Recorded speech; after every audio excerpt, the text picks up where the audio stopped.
here he is, the decorated kickboxer, back for more here tonight, and he's so comfortable in the striking realm. It's almost like he started kickboxing before he ever was reading or writing. Oh, it's unbelievable to see someone that's so comfortable under so much duress. I know. When you're in kickboxing range, you are in the fire. There is no safety. You're right in range to be getting knocked out, but he does not fear that. He loves it. He loves the combat. He loves the engagements. But what you have to understand is he's not engaging his opponents on their terms. He's doing it on his terms. Whether or not he wants to be in close with the big punches or he wants to be at range landing kicks, he's just constantly putting damage on you. Top, bottom, up, low, it does not matter. This guy is a dominant striker. One of the best kickboxers the UFC has ever seen. And in terms of the punching technique and the jab, as good as anyone in this division. And now our tail of the tape for this heavyweight fight. All right, now for the particulars inside the octagon of Bruce Buffer.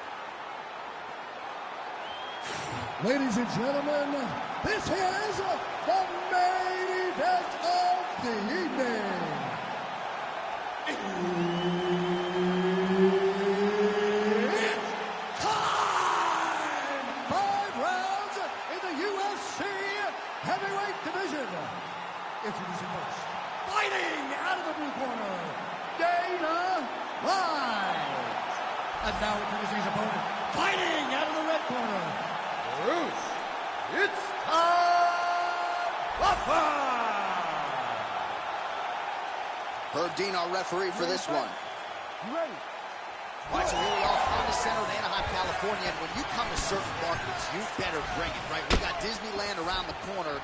The UFC knows when they come to town in Anaheim that they better bring the stars. They've certainly done that tonight. They've done that time and time again. Some of the title fights in this arena, Velasquez versus Lesnar, Cormier versus Jones, Woodley versus Maia, Cyborg winning championship, Dos Santos versus Velasquez. So many people have come to this arena as champion and lost those titles. What history will you make tonight? Oh, you can hear that thwack in the nosebleeds as the kickboxer lands a body kick early here in the fight against the boxer. I mean, this is the range that he needs to fight at. He's got to try to finish here. Push kick there to the body. Effective use of the jab there by Dana White.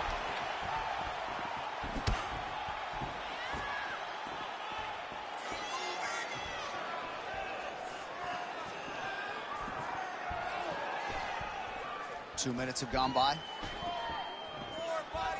That left hook was crazy.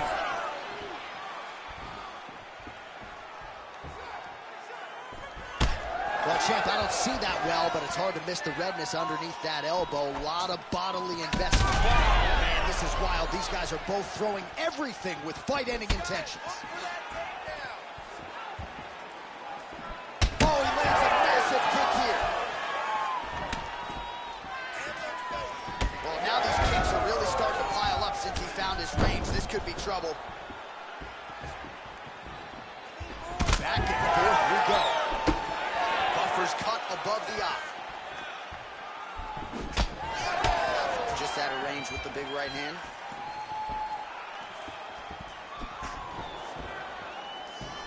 Buffer gets caught by that straight punch. You got to do better than that defensively.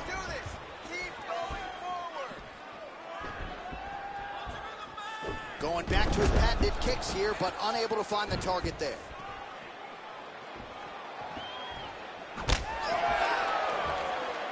Oh, is that a huge strike right there? I'm not sure how many more of these his opponent can take. Massive shot that he landed. Great job. 45 seconds to go here in round one. Oh, a nice inside leg kick landed there by Dana White. 20 seconds to go in round one. And he lands a big left hand there.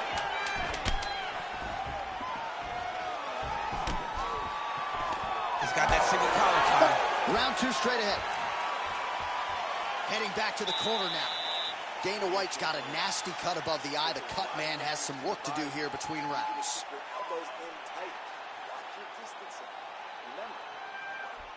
All right, so there's the end of the round. He stayed committed to doing damage upstairs and landed a seminal blow in that round. It was accumulation of those strikes. He kept hitting him over and over to the head. Eventually, he found the one that really did damage his opponent.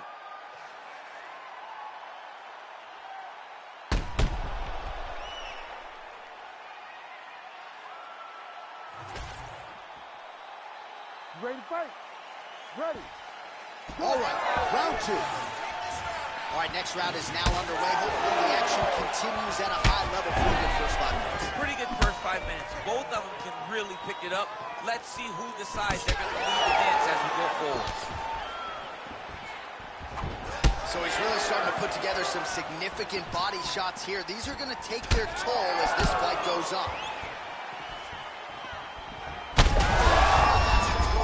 And now his opponent in a world of trouble. Beautiful level change. Make him think you're going low and you come right over the top with that beautiful overhand. Great punch.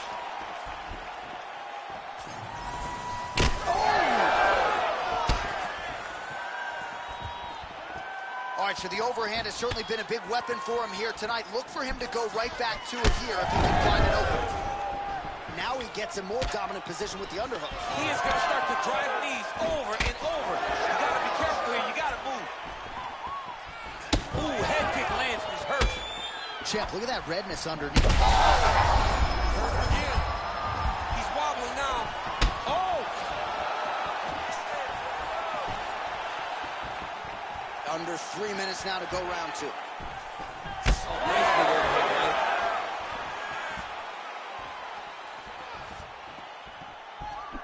Nice punch lands over the top. Heavy leather landed on both sides in that exchange. So a much different approach from him here in round two. Took him a while to find the range, get in his striking rhythm. He has found it here, and as a result, has really picked up the pace in round two.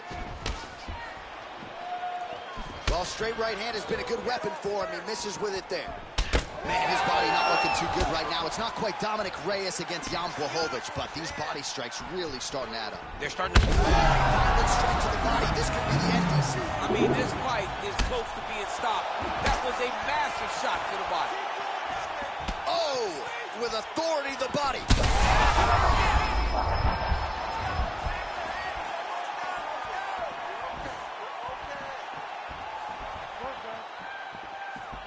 He's looking for that left hand.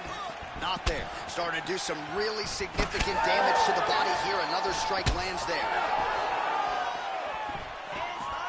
Dana White's taking aim at that cut right now. A strong decision by him to land strikes on an area that he has already done significant damage on. He comes forward with a flying knee that just missed hitting the target flush. Oh, tags him with the straight. Nice job there by Dana White. Tremendous body kick lands for this guy. Oh, that's a big right hand. Another massive body kick land. Oh, what a round. How good was that? All right, there's the end of the round, and what a 5 minutes it was for him. Rocked and stunned his opponent multiple times, and I don't know, did his opponent just say uncle on the stool, or is he going to fight on? I mean, he may say uncle. When you're getting beat and battered and bruised like that, it's a testament to your toughness, but it's not ideal. You want to be competitive. That round was not competitive at all. All right, so there is the horn. We have gotten to the end of the round, and after he got buckled with that liver shot, I didn't think we'd get here. No, it did not look like we would get here.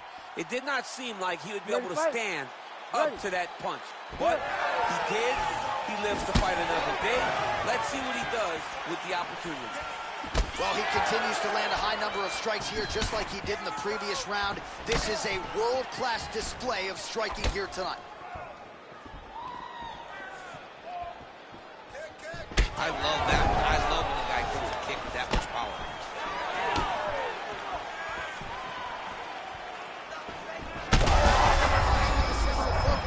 This might be the biggest shot of this entire fight.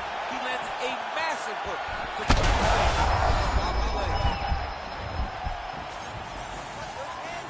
All All right, so the big storyline in this one, his offensive prowess, particularly when it comes to landing those hooks. And I know you'd like to play Tony Romo. You think he goes back to it here? I am almost certain that he's going to go back to that specific punch because it's landed every time he's thrown it. And as the fight has gone on, he's got to start going down. That was lightning fast, that right hand. Oh, you got to get it. He's on wobbly legs now. Ooh, diving punch lands. Right down. Buffer's in half guard now. So we have passed the midway point in the fight. Inside the closed guard now. I mean, he went right into his full guard. What does he do to try to advance himself to give him more of an advantage on the mat? Man, how fun is this to watch as he continues to dole out damage with the ground and pound? Take it back to the days of guys like Mark Coleman, just beating people up in the ground and pound. This guy is a throwback fighter, and he's very fun to watch. Yeah, the Godfather would be proud. Oh, you gotta like the output here. So aggressive with the strikes. He continues to light him up. Gotta be careful here not to gas out, of course. Connection trying there. His opponent could be out of here soon, DC. He's almost done. I mean, when you get hit with a shot like that, you don't know whether to run. He's confused. He's as confused as he was on his first test in elementary school. Oh, big right hand.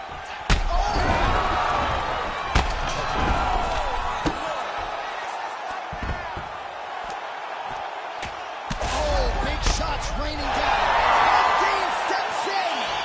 Oh, my God. What a fight. So what a moment in this man's career. A huge finish in front of a capacity crowd. After party's going to be on fire. How about it? I mean, I'm just sitting here stunned because to watch a young athlete have a performance like this was really amazing. The finishing instincts, his ability to close the show, it was next level. It was amazing, John.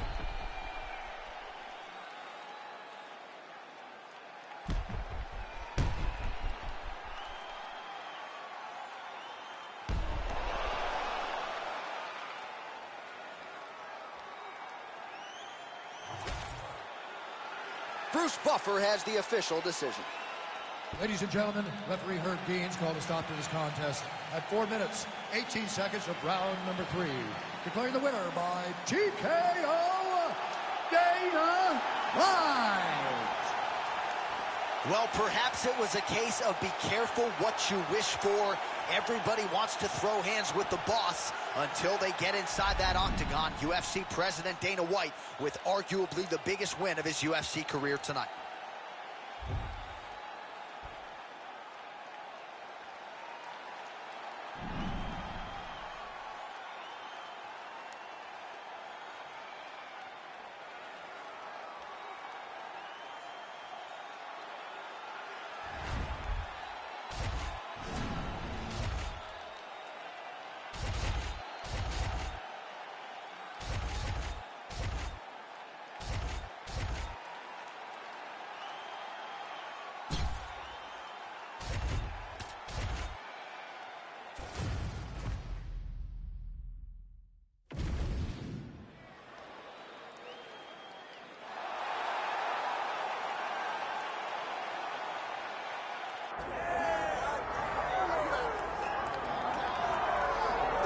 All right, the UFC Hall of Famer Khabib Nurmagomedov getting back on the proven ground here tonight. And a new look corner, is that Hasbulla there? Yeah, I mean, Hasbulla is in the corner with Khabib. Khabib loves him. He's always talking about him. He spends time with him. But the one thing is, while Hasbulla is there, Khabib Nurmagomedov's approach will not change. This guy is an absolute grinder, man.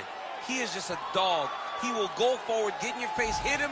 You will not deter Khabib Nurmagomedov from accomplishing the ultimate goal, and that's keeping that 0 on the right side of his record. And if you're Javier Mendez, you just got to make sure that you let Hasbulla get in there between rounds. Little guy's got a lot to say.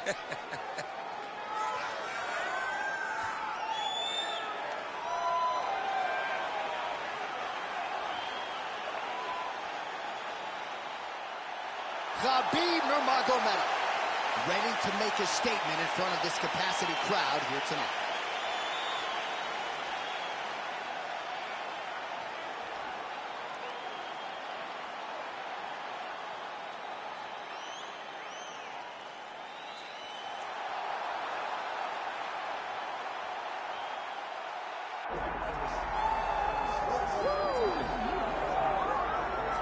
Well, this dude is a submission magician. I am very thankful I am not fighting him here tonight, and it's really a case of pick your poison. He has so many different chokes in his arsenal and has been a master of getting these fights exactly where he wants them. There are black belts and there are guys like this who can do jiu-jitsu at a level that not many people, regardless of the time spent, can truly get to. His understanding of position is truly unbelievable. He always has the frame.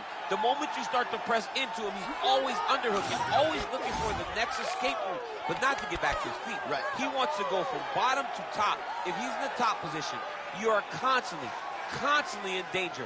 Don't think he can't submit you from the bottom. Right. But his position of choice will always be in the top position, sitting in that beautiful half guard. Yeah, his striking also has improved a lot, but no secret as to what he'll be trying to do in this matchup tonight.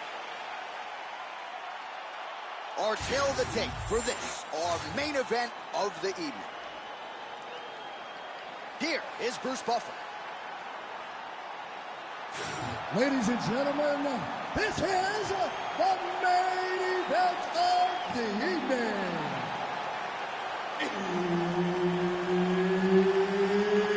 It's time! 5 rounds in the UFC heavyweight division. Introducing first, fighting out of the blue corner.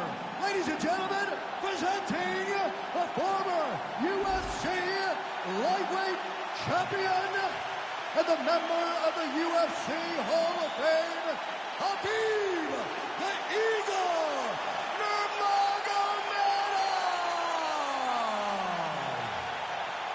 And now introducing his opponent, fighting out of the red corner, presenting the former UFC featherweight champion of the world, Ilia Topuria. Referee Herb Dean will handle the action in the octagon. Dayton, Anaheim, California, USA. We are inside Honda Center, where women were ushered into the UFC in this very building back in 2013. In this very building, you understood how big a star Ronda Rousey was. But this place was as loud as it's ever been. Can you get the crowd on their feet tonight, as Ronda Rousey did way back? When Ronda Rousey made that walk at UFC 157.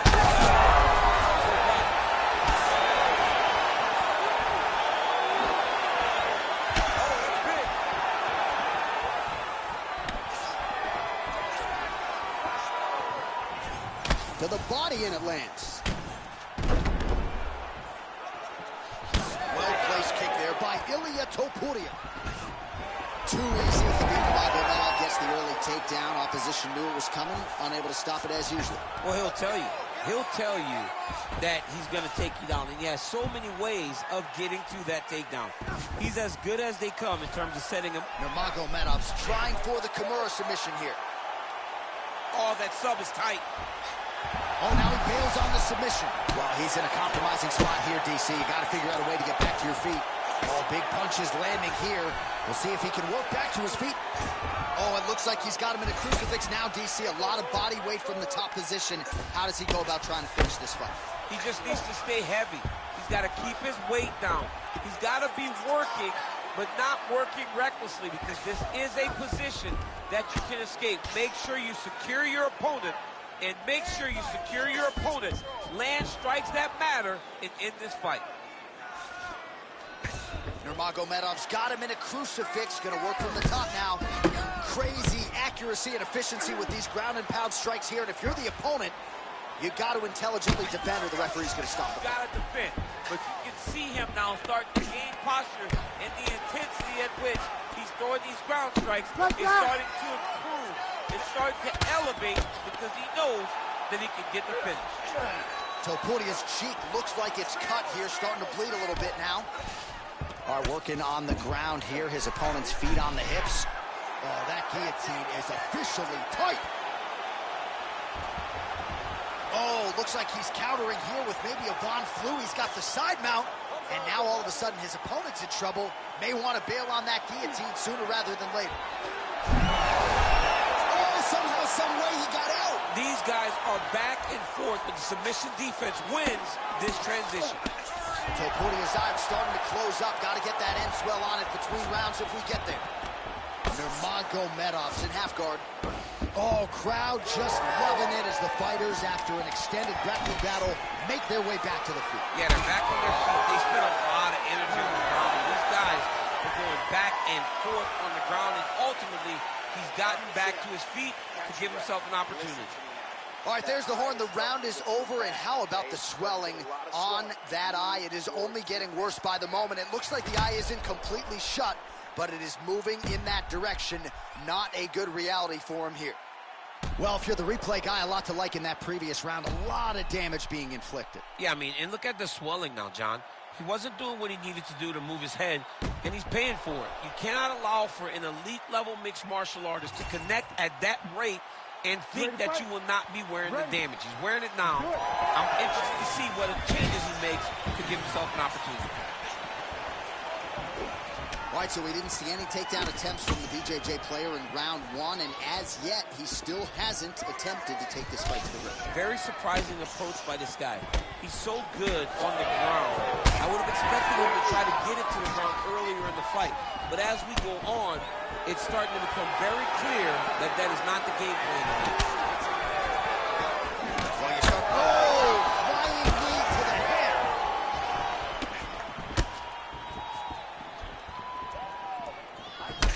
Nurmagomedov's forehead is bleeding now. Cut is open. He loaded up there on that high kick. Throws a big right hand, but doesn't find its home. Oh, you talk about mixing the martial arts. Perfect strategy here. He's setting up the arm bar. Oh, he's got that arm tight now. He's starting to get it in there deep. Oh, submission defense on full display there. He said that he was very aware of what this guy brought to the octagon, and it showed in that defense. Oh, outstanding combination of ground and pound punches here by Nurmagomedov. Drops down inside the now closed guard of his opponent. Let's see how patient he is as he attacks a submission or big ground and pound. Oh, he might have that submission locked in. Oh, gives up on the submission now. We'll see where he goes from here. Nurmagomedov's in half guard. Well, you know he's comfortable fighting off his back. He's going after that cut over and over again, and every time he lands, the cut gets worse.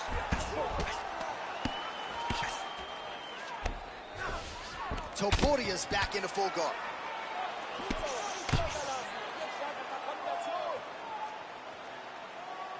Well, nothing in the unified rules says you can't strike from off of your back, and he did well there. Beautiful reversal on the ground. We'll see what he does here. He postures up and lands to the head.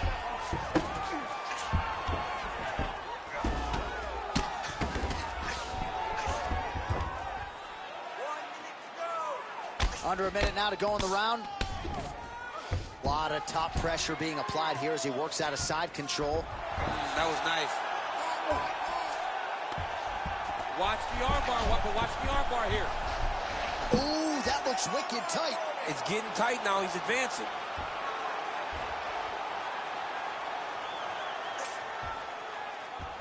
He's going to work hard to get the finish. Oh, so how about that? The offensive fighter bails on the submission now. Very smart. You got to keep position over submission. 2 rounds in the books. Heading back to the corner after that round. Topuria Zayed is looking pretty bad at this point, DC. The cut man's going to hustle in there and see if he can work on that, or that eye might swell shut. All right, back to the stool, and he is officially swole, and I'm not talking about muscles. He is swollen up top. I mean, he looks bad. It's because he was too stationary. He was on the receiving end of too many big shots. He was beat up. He was battered. He was bruised. And look at all the swelling. It shows that he has taken far too many. You ready to fight? You ready? Third round underway. Lands a jab. Oh, he lands another strike to the body here, really starting to connect on a lot of strikes to the midsection here in the latter stages of this fight. Nurmagomedov gets caught with that punch. He'd be wise to get those hands up. Leg kick lands. Pretty interesting to see him mixing it up with the kicks here, some calf kicks, and now attacking the thigh effect. Just throwing a traditional leg kick. The traditional leg kick was a little higher. Nobody wants to talk about that calf kick right now. There's still a lot can be done with those traditional leg kicks. All right, he's trying to control posture here. Now trying to hip escape. He's just trying to move out of this position off the bottom. Nurmagomedov's back in half guard. Now inside the closed guard. And he's going to try to find ways to pass and move to a submission. Well, this is exactly what you like to see. Nice combination of ground and pound punches. Outstanding pressure and activity by Nurmagomedov. All right, good movement by him here on the ground. Oh, and he's attacking choke now. Oh, I'm no expert, but that Von Flue choke looks locked in.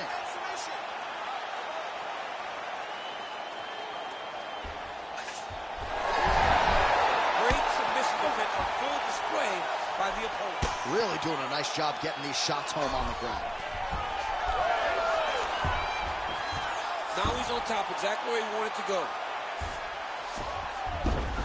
All right, he's sort of hanging out here unguarded, DC. Not sure if he's trying to bait him in or what, but not great body language here. Under 2 minutes to go. Oh, great reversal to top position by Topuria.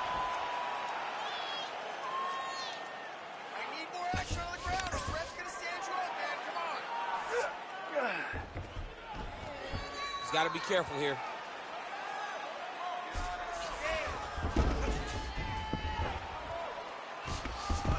Oh, huge pop from the crowd as the fighters get back up to their feet. I mean, you know a lot of good grappling matches, but these fighters came to see knockouts. Yeah, the fans came to see them knock each other out. That's what they're going to get.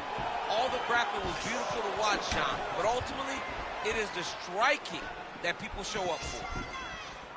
Oh, he lands another strike to the body, really starting to connect on a lot of shots to the midsection, and these will take their toll as this fight goes into the latter rounds. All right, so he gets the takedown late in the round here, DC. We'll see what he can do. Timed it perfect. This will leave him. Big shots landed by him now. Armbar set up here. Nice setup on that armbar. Ooh, looks like it might be locked in. Once he gets going, he's got so many ways to finish armbars. And that'll do it. 15 minutes in the books. Stop. All right, heading back to the corner now, and Topuria's eye has never looked worse, candidly. The cut man's going to get in there and hopefully put some end swell on that, or that eye's going to swell shut, DC. All right, as they attend to the damaged fighter, we will re-rack some replays for you. A lot of damaging strikes landed by the opposition in that previous round. Well, him just not really paying attention on the defensive side has made his opponent look like an absolute world beater. He's a good fighter, but he has never looked this good, and that is partly because his opponent is not defending. You ready to fight? Ready. Fourth round now, fight scheduled for 5 5-minute rounds.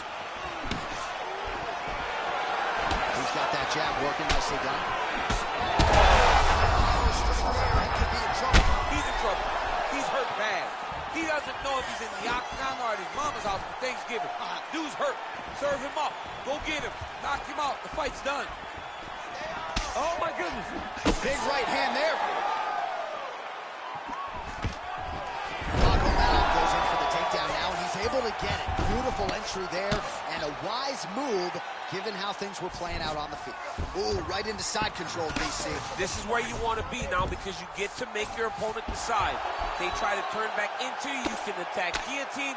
If they turn away to try to get to your knees, you throw your hooks in, and you got all your rear choke submissions.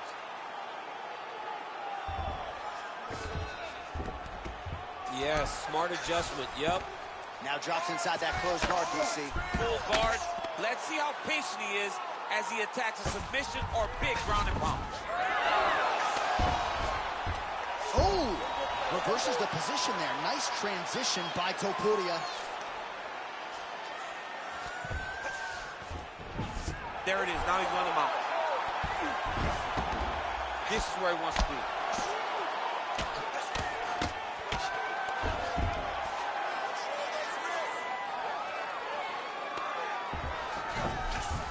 Nurmagomedov's in half guard. All right, has the guard closed here.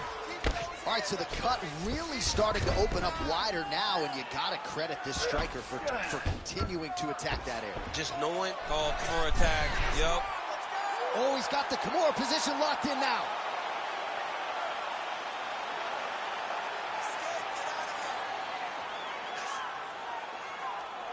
Still working on that submission. He will not quit on trying to get the submission. Wow, somehow, some way he gets the arm out. It looked like he was done, John, but he was able to stay comfortable, stay patient, and now he finds himself safe. Well, sometimes our stat guys are stingy with these submission attempt numbers. There have been a lot of them here. Submission defense has held up every step of the way. Yeah, he's a great grappler, and he's really, really good defensively because he is so aware of all situations when he's on the ground. He has done an amazing job staying out of those submissions. Well, no feeling out process tonight. Both fighters invoking damage on the other, DC. Yeah. Technique on the overhand, now he's hurt. That's one of those shots that if you take one of them, if you're in the night, that will land it right on the spot. That one landed clean. Huge shots being landed on both sides. 20 down, 5 to go. All right, so that round is in the books. Topuria's eye starting to look pretty bad. He absorbed a lot of damage over those 5 minutes. We'll see if the cut man can do anything about that. All right, well, 1 minute of end swell can only do so much. Let us look back at some of the damaging strikes in that previous round. It doesn't seem like it's going to do much, and if it does, he can't take any more of these shots. He was too stationary. He took everything square on the target. He's got to move his head, and he's got to be proactive instead of reactive in terms of his defenses.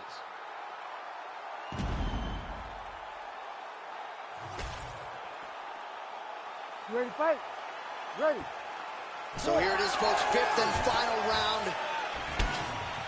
Do you believe it? This next round is underway. In the previous round, both fighters got rocked. Crowd going bananas. Big opportunity for both fighters here. These are the types of fights that makes it so fun to sit right next to the octagon and call the action. Oh, he landed a flying knee there.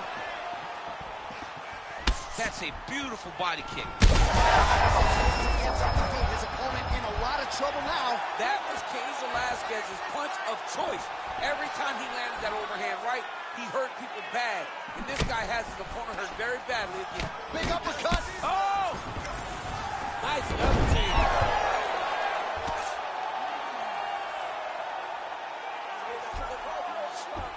He passes to half guard.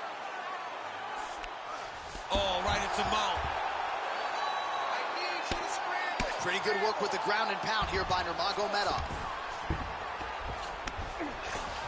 All right, he's hanging out inside the closed guard of his opponent here, DC. You got to be careful. Another ground and pound strike lands. All right, half guard for him here, and a lot of offensive options, I would think, at his disposal. Oh, he's got a ton of options. He has submission options, but I believe the safest option for him here is guillotine attempt. Now looks as though he's got the neck. That guillotine is tight. Oh, countering, it looks like with a Von Flue choke, or maybe we should call it the OSP now, but trying to get out of the guillotine by submitting his opponent. Incredible. Lands with the ground and pound. Oh, big shots here. Nice movement to avoid some of those strikes from the top. All right, so he earned respect from his opponent early on with the power, and now the swelling really started to become a factor change. The swelling starting to become a factor. This guy is so good at recognizing a weakness in his opponent. He got him hurt, he got him swollen a little bit, and now it's starting to pay dividends. All right, we'll see if he postures up and can get some of his ground strikes going here. All right, so some high-level stuff there on the ground, but as they make their way back to the feet, a huge response from the crowd, no surprise. Huge strikes there. Somehow, his opponent stayed upright. I mean, he's still on his feet, but he's not up by much. Well, he is clearly losing this fight. It has not been his best performance, but he can change all of that with a late submission. He struggled because he hasn't been able to get this fight to the ground. Now he needs to abandon his setup to his takedown. Grab. Huge shots there. Back to his feet.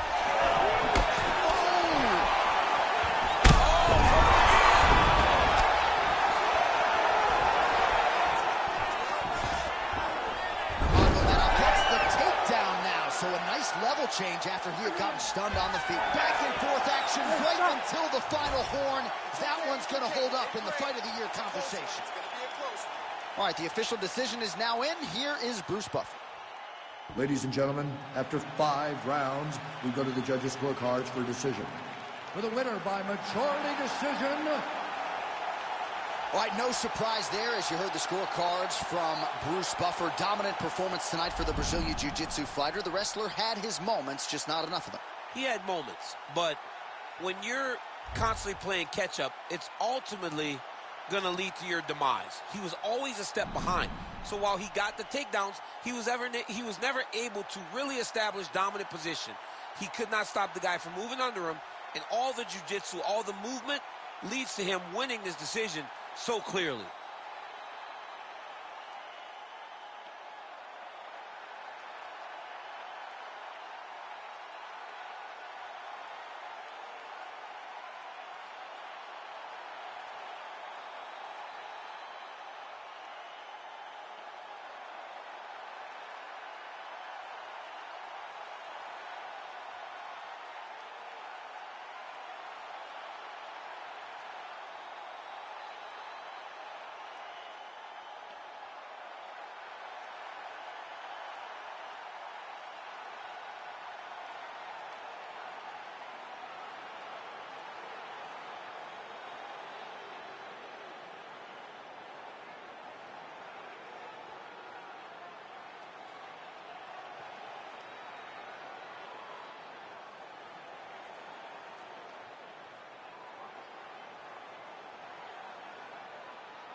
right, so here he is, one of the more popular fighters on this UFC roster, top to bottom, the heavyweight contender, the Black Beast, Houston's finest, Derek Lewis. Yeah, Derek Lewis is a phenomenal fighter, but he's just a fighter at heart. From the hardships that he had as a kid to his youth, developing and overcoming so much adversity to become a guy that has fought for the UFC Heavyweight Championship is truly inspiring for anyone that looks up to Derek Lewis. But not only is the story very good, the fighting skill is there to match. And he's got that old school break your face open type of power, and he'll look to put it to good use in this matchup here tonight.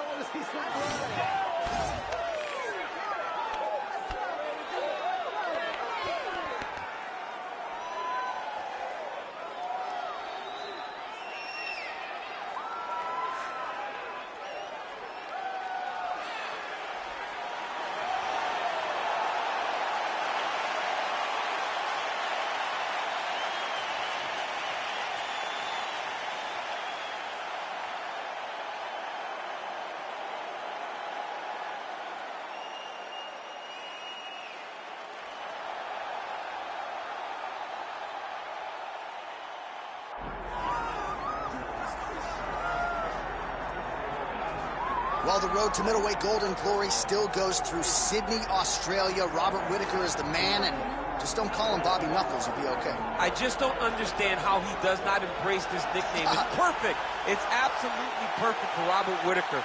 But he's one of those guys that doesn't jump off the page. He's one of those guys that you don't look at and go, oh my goodness, he's one of the most dangerous men in the world. But he is. He has unbelievable skill. He has a wrestling background, was able to stay up right against Yoel Romero, who's the world and Olympic silver medalist, was able to knock out Jacare Souza. Just a truly tremendous mixed martial artist, and since going up to 185, has truly found his groove. And the Reaper, as they call him, always says the best place to break your hand is inside the octagon. He's done it before. He's not afraid to do it again. The Reaper, Robert Whittaker. And that means we are set for our main event of the evening.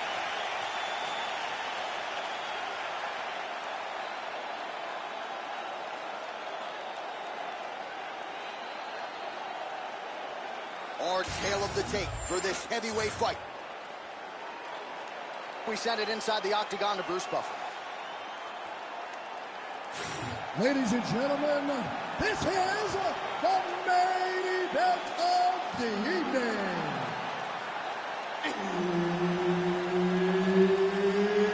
It's time! 5 rounds in the UFC heavyweight division. Introducing first, fighting out of the blue corner, Derek the Black Beast Lewis.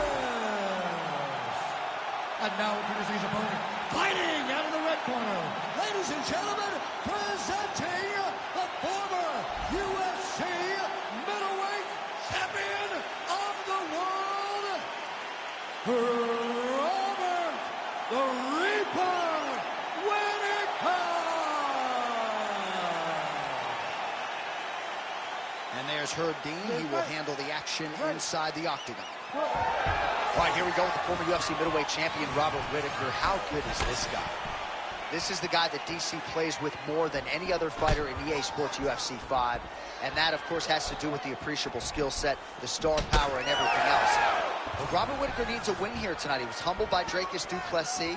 Now the focus is on putting all of his skills together and leaving no stone unturned when it comes to putting himself back on a championship trajectory. All right, early round action here, and Whittaker wasted no time finding a home for that high kick. Well, it's one of his great shots, right? He does a good job of setting up, making you rotate into the side that he wants to throw. He throws that beautiful high kick. He has done that since he was on the Ultimate Fighter Smashes. Well, the pleasant way to put it is that the fighters are respecting each other, feeling each other out, and managing risk, but really not much in terms of action thus far. No, they got to get going. I understand that when people are fresh, they're very scary, but you cannot be this cautious. Just over 3 minutes to go in our first round. Nice kick, yep.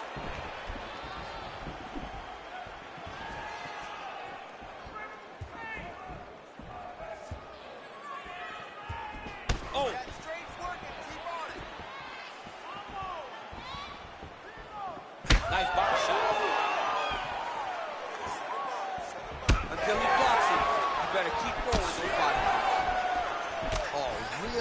making good use of his reach advantage as he lands the straight punch there.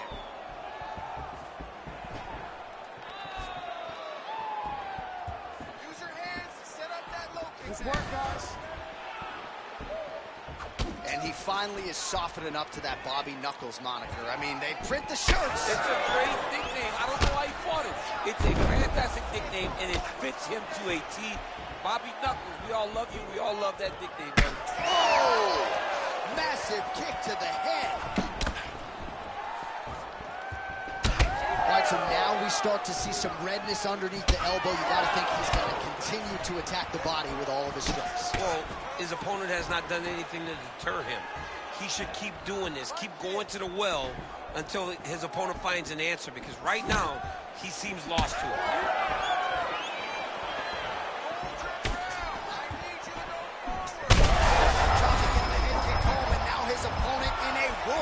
Such a sneaky head kick. He did not recognize it was coming high, and now he's got him hurt bad. Oh,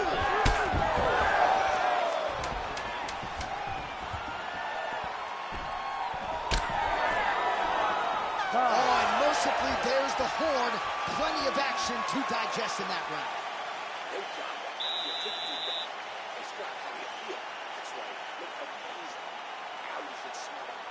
Almost had him out this time. I want you to All right, so there's the horn signifying the end of the round. A stunner there with the head strike midway through. Nearly got him out of there for good. Almost got him out of there. He hurt him badly. He had his opponent hurt real bad. Now his opponent's walking back to his corner. Everybody looks confused. They don't know what they're supposed to do to try to change the way that this fight is going. Second round underway. All right, so as this next round gets underway, hopefully the good action we saw in the last round will continue. Both fighters certainly had their ups and downs. Both got the offense going. But now we'll see if one fighter or the other can really take control of what has been a very close fight thus far. Oh, nice. And there he goes, lands another combination. His cardio is so good that it allows him to put forth this type of output and pace. When his opponent is done at 2, he is stringing together 4, 5, 6 more different strikes. You don't do that. Yeah, he's hurt really bad.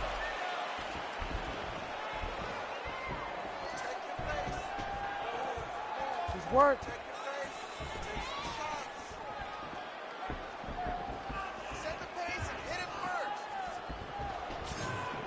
26 total strikes have landed for Derek Lewis. And connecting with 52% accuracy against Robert Whittaker. And now a head kick to boot. Still plenty of time to go here, round 2. Look at how he turns his hip over when he throws that kick. The issue with that kick, as effective as it is, you don't really stand after you take a head kick like this. That is such toughness to even be on his feet right now. Big left hand. Holy smokes. Power shots landing on both sides. And the chins continue to hold up. He's hurting bad here.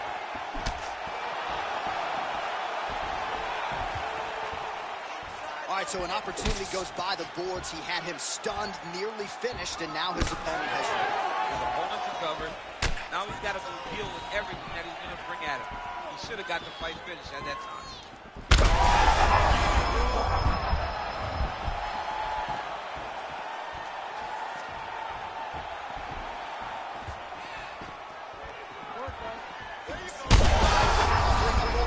This fight's going to be over, PC. What a great way of mixing up his attack. He didn't stay the course. He mixed it up. He went high when his opponent thought he was going low, and now he's got him hurt very badly. Oh, huge right hand!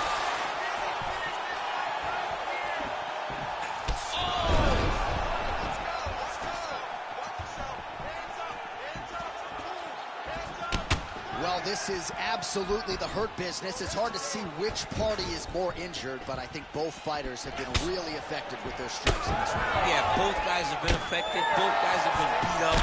It's a very competitive fight. Let's see who has the heart to carry them through these very tough moments.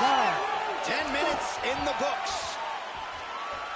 Hashtag swollen. His face is starting to close, my man. It looks really bad. I mean, early in the fight, we talked about addressing things right now. He didn't do that, and now it seems as though he's going to pay for it.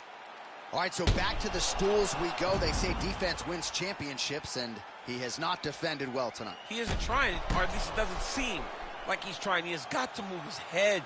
He's trying to react when the punch is already coming, and that's not working. If he takes many more of these shots, this fight is going to be stopped due to the swelling. You ready to fight? You ready? Third round underway. Well, this is the biggest shot thus far. How's his opponent still standing? I mean, I have no idea. This fight is supposed to be over. And it might not be over now, but it's going to be over very soon. Let's go. Keep that footwork going. Move, move. Oh, beautifully done with the hook there by Lewis.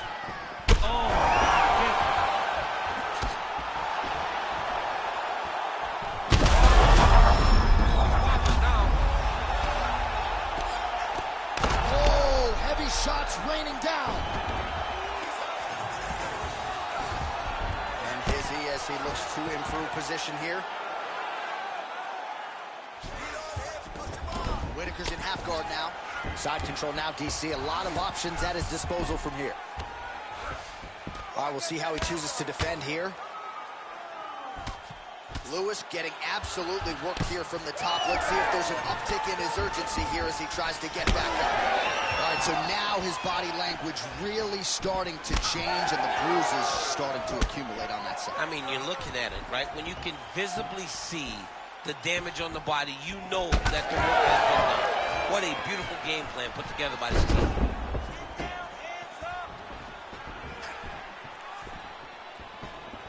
Whiffs on the right hand. Huge connection by him there. He needs to get on his bicycle, John. He needs to get into space so that he doesn't get finished. The Black Beast strikes again.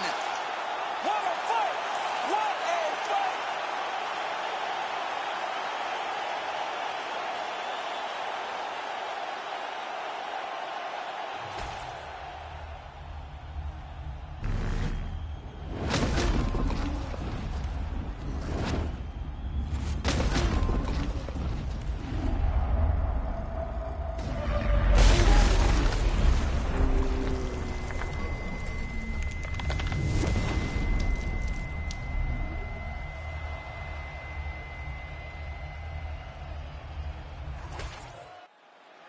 All right, the official decision is in. Here is Bruce Buffer.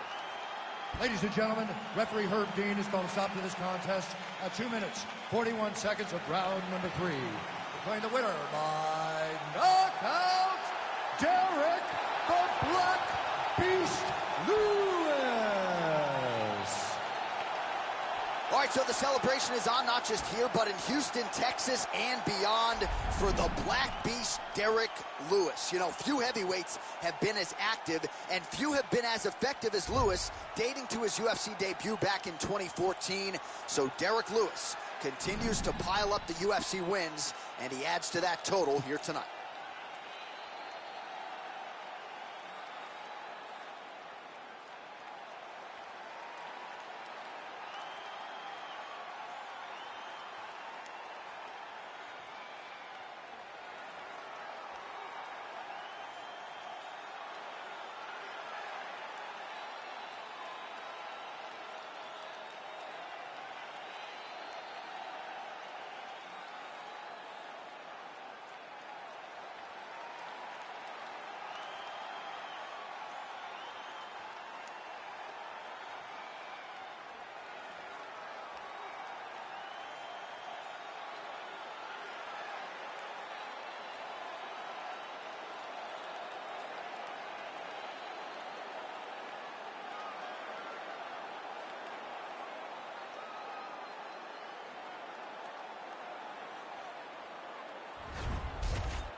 right, so here he is, one of the biggest superstars at mixed martial arts today, former EA Sports cover boy, Jorge Gamebred Masvidal.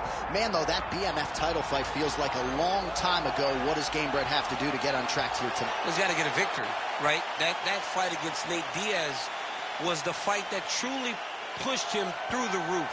But then it was setback after setback. He has to make adjustments if he wants to win the fight tonight. He's got to use his tremendous boxing and his great takedown defense to allow for him to earn a victory. That's the most important thing right now for Jorge Masvidal. Yeah, he's got a lot of jiu-jitsu skills as well, but ultimately he wants to keep this fight on the feet and showcase his striking skills. Figures to have a pretty significant advantage in that area in this matchup tonight.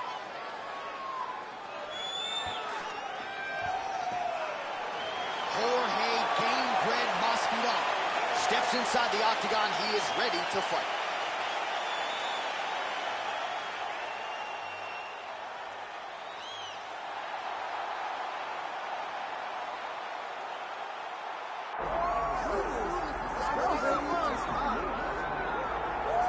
Well, as usual, the eyes of the mixed martial arts world are fixed upon Paddy, the Batty Pimblett, when he competes. And anytime you're able to win when you're not at your best, as was the case in his win over Jared Gordon, that's a feather in your cap. Pimblett back on the horse tonight.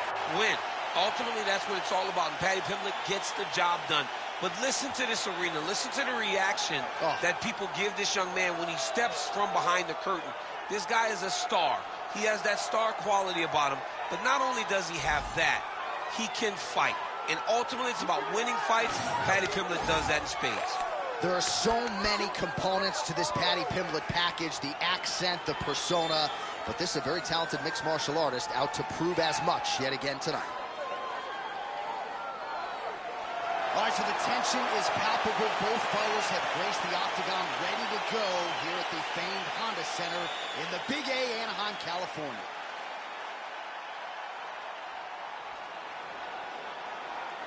And now our tail of the tape for this heavyweight fight. We go inside the octagon. Here is Bruce Buffer.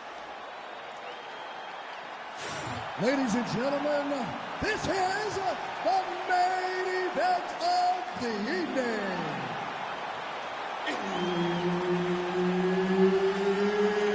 It's time! 5 rounds in the UFC heavyweight division. Introducing first, fighting out of the blue corner, Jorge Gamebred Masvidal. And now introducing his opponent, fighting out of the red corner, Paddy the Baddy Pimblett. One of the best in the business, Herb Dean, is our referee tonight. All right, here we are at Honda Center in Anaheim, California, and every beautiful timing and placement to land the flying knee. Big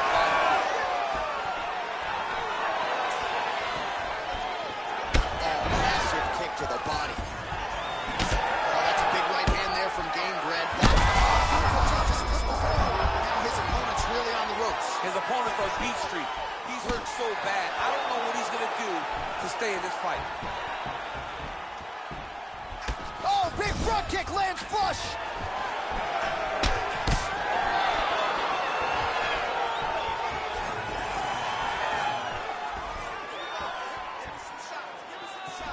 Oh, flying knee right to the mouth. Nice leg kick. All right, so an early uppercut lands for the boxer. You know how good his jab is. If that weapon starts to find its home, caution flammable. Especially if it comes after the jab. You get the hands up and you throw that strike right up the middle. Uppercut, right on the bridge of the nose. A lot of damage. 3 minutes to go. Nice jab by Jorge Gamebred Masvidal. When both are prepared, these are the types of fights that we expect. Threw a flying knee to the head.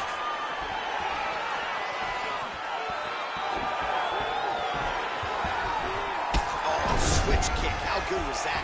He switches the hip really fast and gets that leg up real quick to the target. Lands a big right hand there. His misses are entertaining. mouth now, a cut there on his lip. That doesn't look like fun. Lands a good series of kicks there, DC. It really didn't take him long to get a good beat on his opponent. He figured the timing, and now he's been driving kick after kick into his opponent. Kick there as he lands, and maybe time to get the bonus checks ready. I mean, this fight is about done. He's got him hurt very bad with his head kick. Now he has to find one more strike to end the night. Well, he rocked him, but couldn't finish it. He rocked him, he hurt him bad. He couldn't find that one shot to close the door. Could not shut the lights off. And now, he's tasked with trying to find that side of the finish. Oh, and he finally gets the takedown now. So what do they say? Try again? If at first you don't succeed, you try again. And this guy is the poster boy for that saying, because he shot many takedown attempts, and he finally has secured one. Pimlet's got the full mount. Big ground and pound.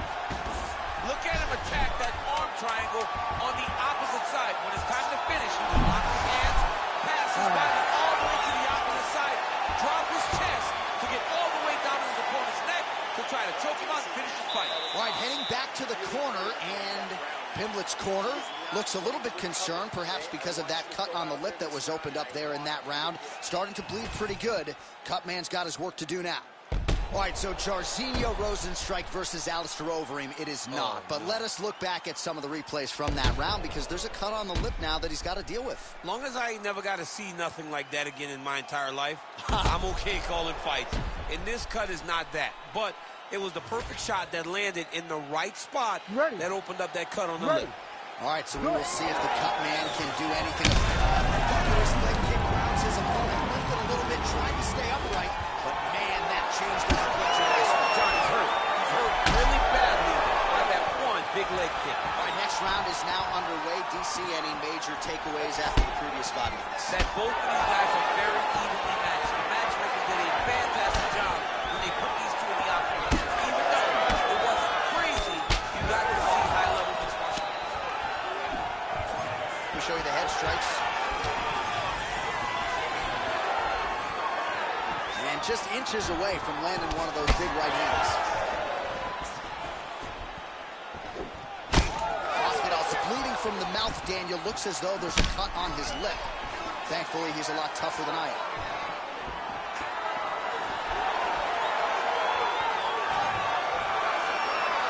Gamebreak gets hit.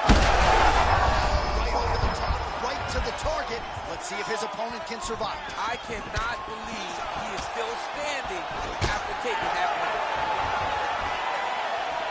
Still plenty of time to go here, round 2. Well, his corner was pretty urgent after round 1. A little bit lackluster there in that opening round. He has certainly picked up the pace here, and as a result, he has taken control of this second round. Masvidal has been nearly impossible to put away by knockout in his career. Well, it seems like there has been an opening for that overhand all night long. Let's see if he goes back to it here. And now they are throwing both sides with conviction. Drives the shin into the rib. Great body kick.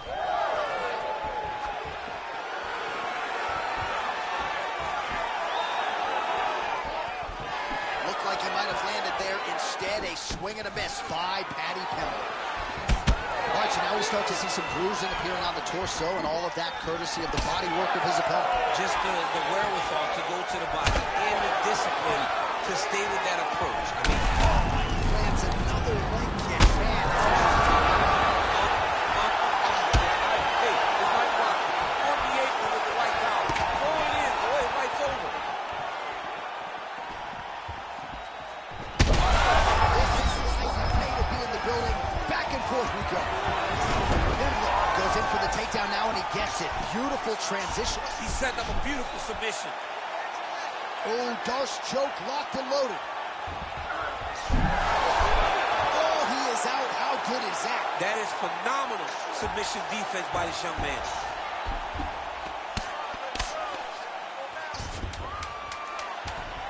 Oh, he's stepping over the head here. Oh, that Kimura looks tight. Oh, and there's the horn at the end of the round. So the fighter was really caught in a submission there just as the horn sounded. Safe to say he was saved by the bell there. So, back to the stools they go. 60 seconds to recover here. We're going to fight on, ladies and gentlemen. Another round coming up. All right, so there's the end of the round, and on one side, thrill, on the other, agony after that knockdown. Yeah, he was able to really damage him with that big punch. You see the hands, the speed, how sharp he is, how technical he is. It allows him to land in spots where his opponent is winging punches. Great strike landed, great punch landed to put his opponent down.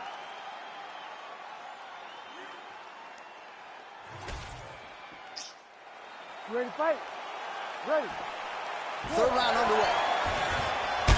Nice punch by Pimblett. Well, not only has he stayed aggressive, right there, his opponent's wobble chin. He's hurt bad. He cannot take another shot like that. Pimblett going for the leg kick. Nothing doing there.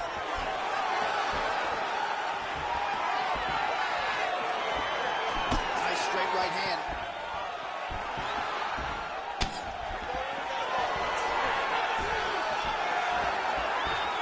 Lands the lead right punch. He's doing it.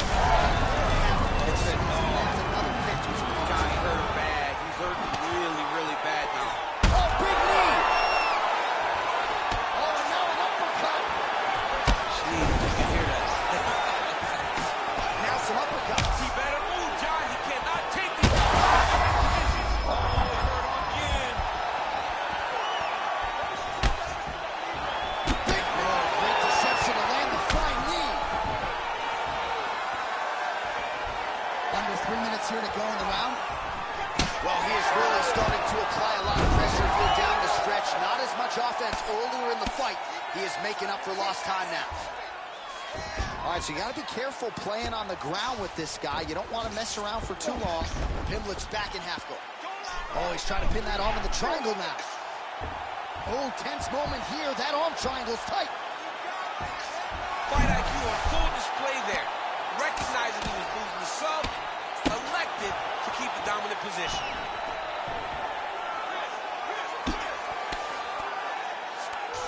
Well, on paper, it looked like a grappling advantage for him coming in, and largely, DC, that's the way it's played out. The takedowns, the ground control, he's got it all going tonight. He's got it all going, J.A. This is a dream for him.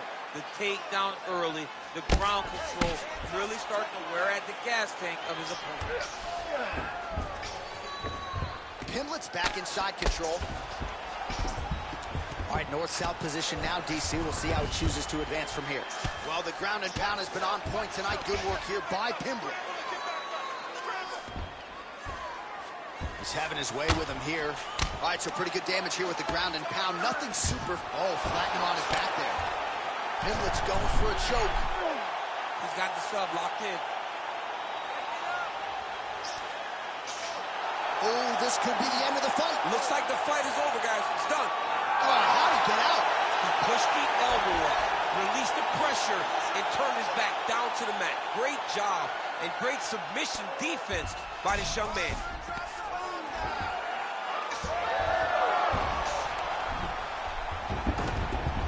And there's the horn. Plenty of action to digest from that one.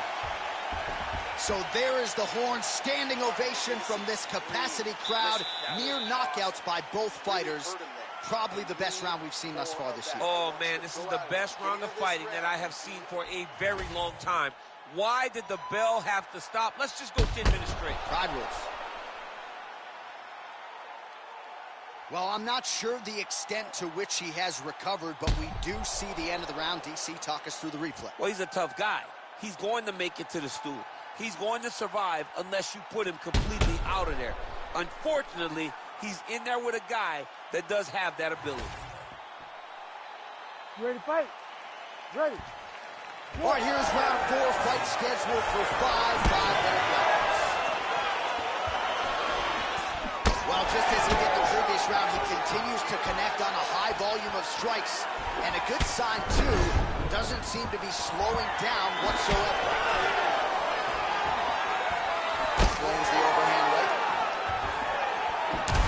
Another debilitating kick to the leg. I think he said He's going to be the guy that gets stopped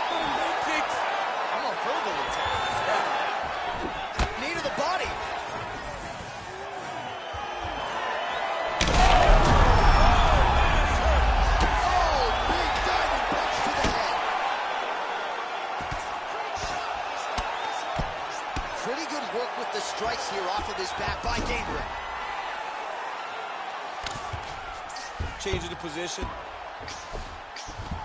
Well, anytime you are in a ground fighting situation with this fighter, you're potentially playing with fire. All right, side control now. Now he's going full mount. Oh, when he locks up a triangle now, you set off the top. His go-to submission looks pretty tight to me. Oh, and if he's got you in there, then you know that you're in a lot of trouble. He's starting to shift the arm across. If he gets it across, he's going to start pulling down at the end. Oh, somehow, some way, he's able to get out. Look at that, Johnny. Gets to his side. That allows for him to shift the right arm out. He gets to his back. Now, he's in side control, but he's out of that deep submission attempt. He's a big shot, and they're not glancing blows. When he's throwing, he is landing so clean that his head is starting off the mat. Oh, he's got the knee on the belly. Could be trouble defensively. He does a great job of getting to his position, landing effective strikes, and now his opponent starts to swerve. Oh, great reversal to top position by Gamebred. All right, we'll see if he can apply pressure inside his opponent's guard here, DC. Look at that. Recognizing he's about to lose position.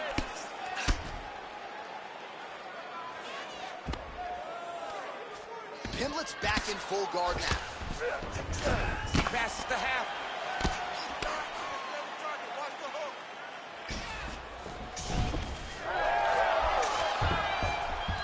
Strong reversal there. All right, 45 seconds now to go in the round.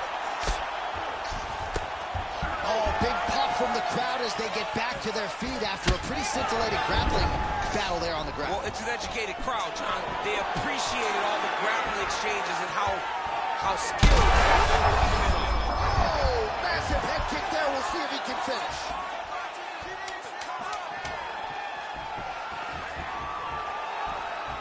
And what a round! All right, there's the horn. What a round it was, DC. And, of course, the seminal moment, that big knockdown that nearly got his opponent out of there for good. Almost finished the fight, but now he needs to reset, right? Don't rush. Go back out into the next round and just try to find that shot again. If he rushes, if he overexerts himself, he will run out of energy and put himself at risk of losing the fight.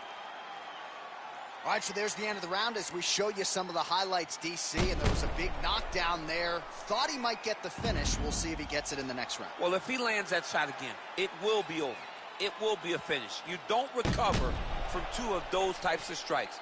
He found the right moment, he found the opening, and landed that big strike.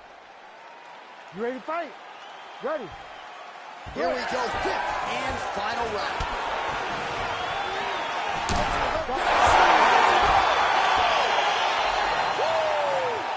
How about it?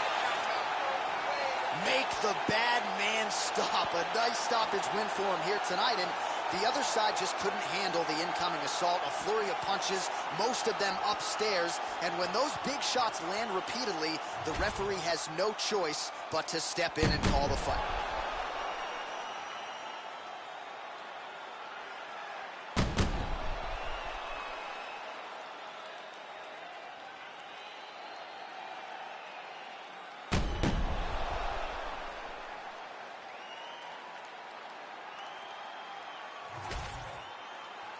All right, now we go inside the octagon. Bruce Buffer has the official decision. Ladies and gentlemen, referee Herb Dean's called a stop to this contest at 7 seconds of round number 5. Declaring the winner by TKO, Paddy the Baddy Pimblett. Well, could you imagine what the celebration is like in his hometown right now after he gets the TKO win tonight? He said he wanted to leave the judges out of it. Mission accomplished. Mission accomplished. He left the judges out of it. The judges could have went to the concession stand because once he got his opponent hurt, he was not going to stop until he got that TKO.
All right, so with much fanfare, here is Jon Jones back in defense of his UFC heavyweight championship.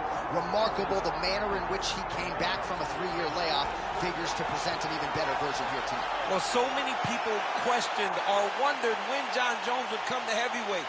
When he did, he looked better than he ever has inside the UFC's octagon, winning the heavyweight championship and reasserting himself as the dominant force in mixed martial arts. Jon Jones once again steps into the octagon looking to build on his legacy. And we don't know how long for this game Jon Jones is, so enjoy him while he is here. We'll see how it goes tonight in this UFC heavyweight championship title defense.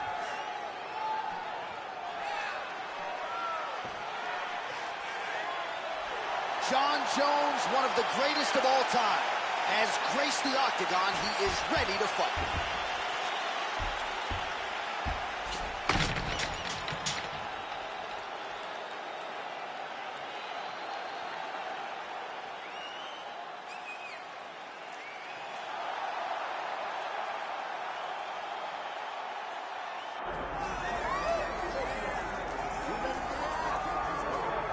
All right, big spot here for the former undisputed UFC middleweight champion, Israel Adesanya, and he's not too emotionally attached to a lot of these results. I expect a big effort out of him here tonight. You know, John, I love that you teed it up that way because I was just thinking that for a guy that seemed to be on a rocket ship to the moon, becoming a middleweight champion, he handles adversity as well as anyone I've ever seen. When he lost to Jan Blachowicz when he tried to become double champion, still even keel. When he lost his championship, even keel. I believe that ability will allow for him to work his way back to a championship opportunity where I expect him to be very competitive and possibly earn himself the belt back. And skill for skill, there are a lot of people that still believe he's the best middleweight in the world. A lot of the elite 185-pounders believe that Izzy and not necessarily Pereira represent the toughest matchup for them. We'll see how Adesanya fares in this critical matchup here tonight.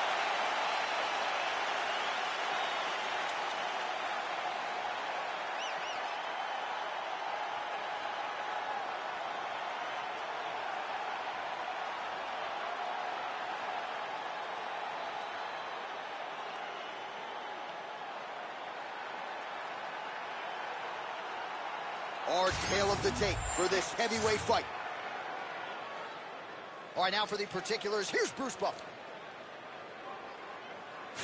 Ladies and gentlemen, this is the main event of the evening.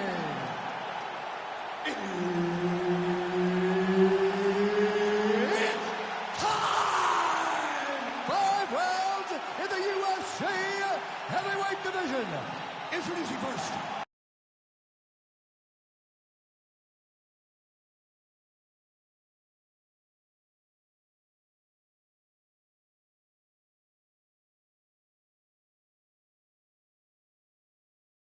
Fighting out of the blue corner, ladies and gentlemen, he is the former UFC light heavyweight world champion, Jon Bones Jones.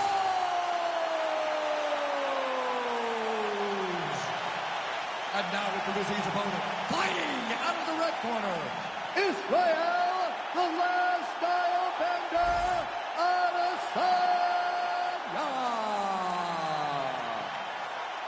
Herb Dean, our referee for this one. Ready.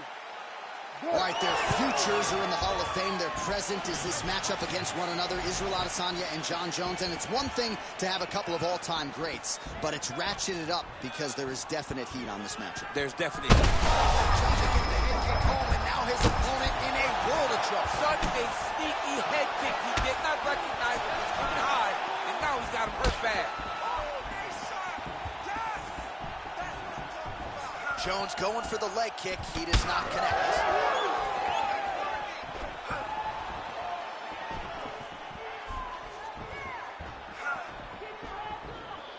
All right, no surprise to see Johnny Bones Jones open with some of those long-range weapons and finding some early success in this one. That's exactly what he does. He throws the front kick to the leg, and he throws those lead kicks to the body. He's long, he's 6'4" for the weight class, and he has learned masterfully how to fight with his height and his range. All those long-range weapons are Jon Jones' calling card. Oh, beautiful straight right hand there from Israel Adesanya. You know, you worry so much, DC, about the kicking game. Sometimes you forget about those hands on Israel Adesanya. Oh, he lands a huge kick here. Oh, switch kick.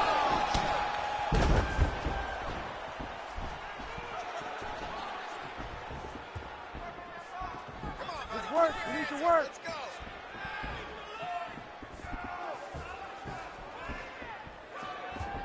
To the break. Just over 2 minutes to go. Oh, big damaging knees here to the body. Oh, he lands another takedown here, just doing a nice job not telegraphing his shot. Clean entries. The Olympian's got to like what he sees. I mean, over and over, he gets to the legs before his opponent reacts. By beating him on the entry, now it's up to the opponent to keep up. But this guy's playing chess. His opponent's playing checkers. He's playing chess. He can't keep up once he gets He landed that massive shot. Now he needs to try to find the next shot, the follow-up shot that will finish the fight. Nice leg kick. Well, I'm no fighter, but if I rock a guy to that extent, I feel like I'm closing the show. Absolutely. You got to go close the show if you get a guy hurt that bad. You cannot back off. You take your time. He's right for the picking. Go and pick your fruit. 30 seconds to go in the round. Oh, nice stick by Adesanya.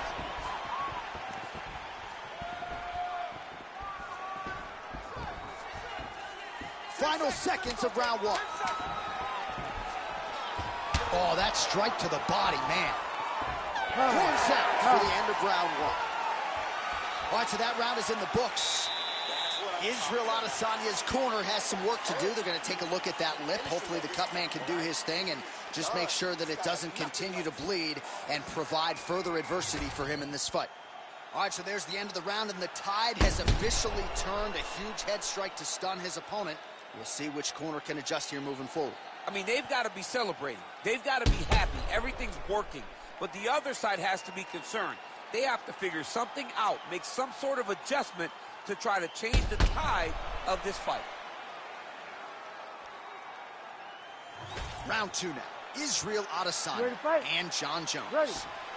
All right, next round is now underway. I thought there was pretty good back and forth action in the previous fight. Yes, it wasn't a power fight. It wasn't two guys throwing the kitchen sink at each other. But you did see times where they came together and you saw the skill level of these two fighters. You don't really stand after you take a head kick like this. That is such toughness to even be on his feet right now. Big knee there to the chest.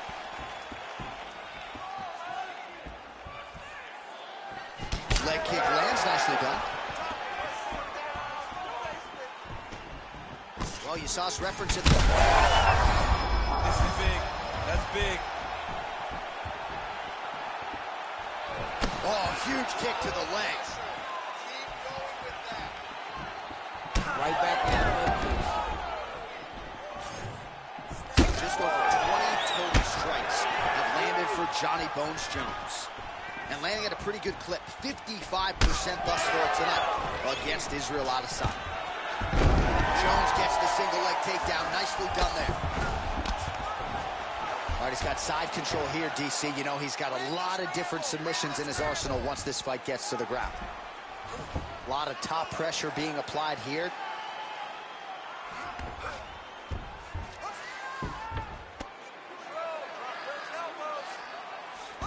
Jones has got him in a crucifix now, going to go to work from the top. All right, he continues to bully his opponent here, really manhandling him on the ground. Nice transition.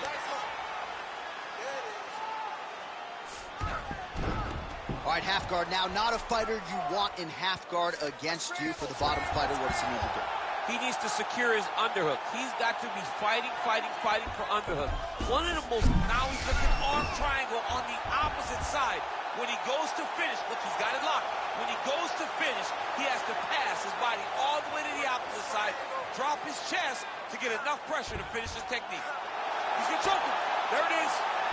His words, I'm going to stand this up. That's tight. Oh, he got out! He actually got his hips up in the air, uses momentum to take him back towards his opponent's feet, just down to the mat to get out of that deep submission attempt. Oh, man, what a strike from the bottom. Well, as usual, suffocating work from the top here by Adesanya. Taking him out here. This is a terrible position. Final seconds of the round.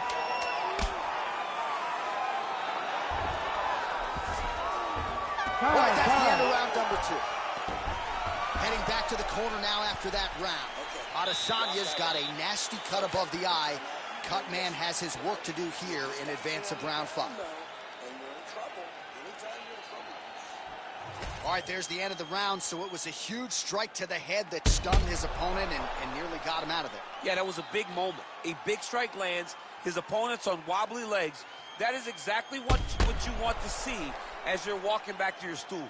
Your opponent staggering back to his corner and being hopeful that he can get it back together before the start of the next round.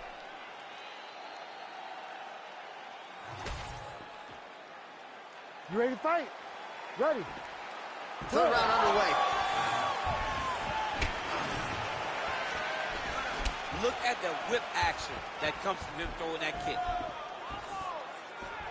Oh, he tags him with the straight hand there. Nice job. Oh, flying knee right on the chin. He needs to start looking to finish now because he's got his opponent hurt very bad.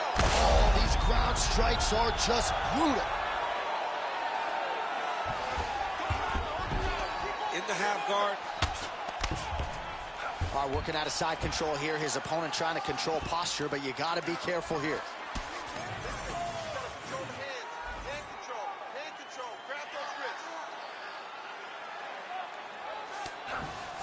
Nice. He's got to be careful here. Oh, big elbow. Well, very efficient and effective with the ground and pound strikes here. High-level work by Adesanya. Closed guard here. He's very comfortable here working off his back, DC. Oh, interesting there as he just decides to let him back up. Under 3 minutes now to go in the round. Oh! Huge kick to the leg. Oh, he's really starting to apply pressure on his opponent here. Different approach here in the last couple rounds.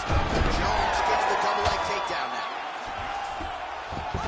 He passed the half guard. Side control now. All right, he's got him in the north-south. Oh, in good position to rip off a Kimura here. Ooh, that Kimura looks tight.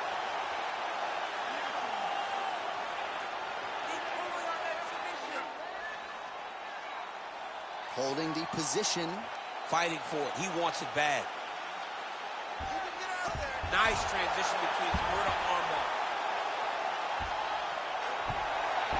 Had the submission in very tight, but as it started to slip, he went right back to the dominant position. All right, he's got the hooks in, DC, working off of his back. On his back now, he's going for the rear naked choke. So he's going to choke here. Oh, how good is that as he gets out? That is great submission defense, keeping everything short and not allowing his opponent to get the submission victory.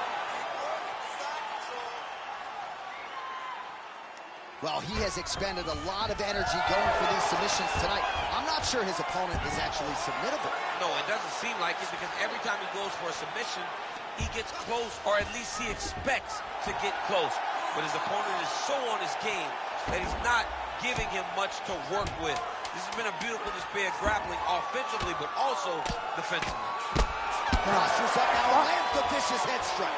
That's 3 rounds in the can. We're headed to the championship rounds. All right, there's the end of the round, and what a round it was for him. 2 knockdowns there. I'm not sure if the opposite corner's going to throw in the towel, if the doctor's going to come in, but he is hurting for certain. I mean, they've got to look at it, right? They've got to look at their fighter, and sometimes you have to save your fighter from himself. Right. He's always going to get up. He showed that, but he has been outclassed in round number 1. He has to either change something or show his coaches that he is going to do something different, or they can't send him back out there.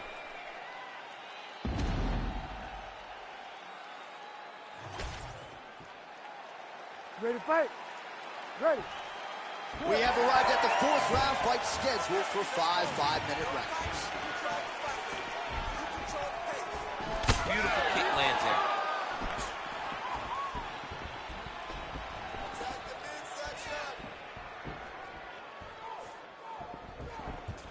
Leg kick now. Jones's lower jaw now starting to show signs of swelling. Another leg kick lands.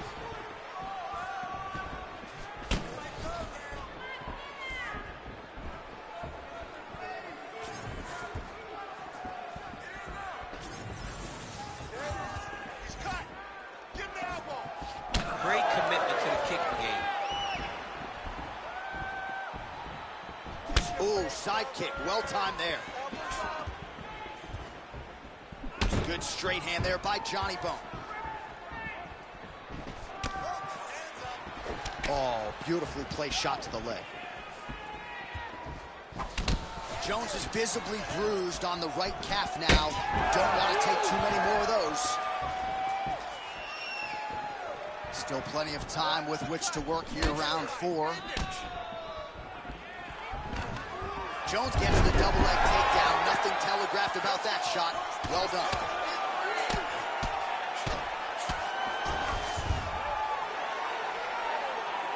Lands a nice punch from his back. Oh, he passes the half guard now. And he's not posturing to land punches, so look for a submission attempt. Jones going to work here from guard. Nice combination there. Everything he throws is with fight-ending intentions. Oh, this is where you don't want to be, though.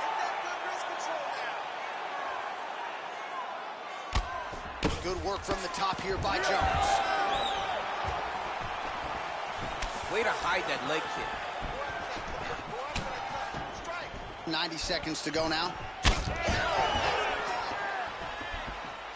Another kick to the leg now lands. Beautiful work as usual on the feet by Jones. Yeah, he's got to. He's got to start checking kicks. Well, now you see some visible damage on the side underneath the elbow. He told us he was going to invest in the body, and he hasn't missed a whole lot tonight. Right there, the seminal blow of the fight. I mean, it was perfect. It was absolutely perfect, John. Great placement on that uppercut.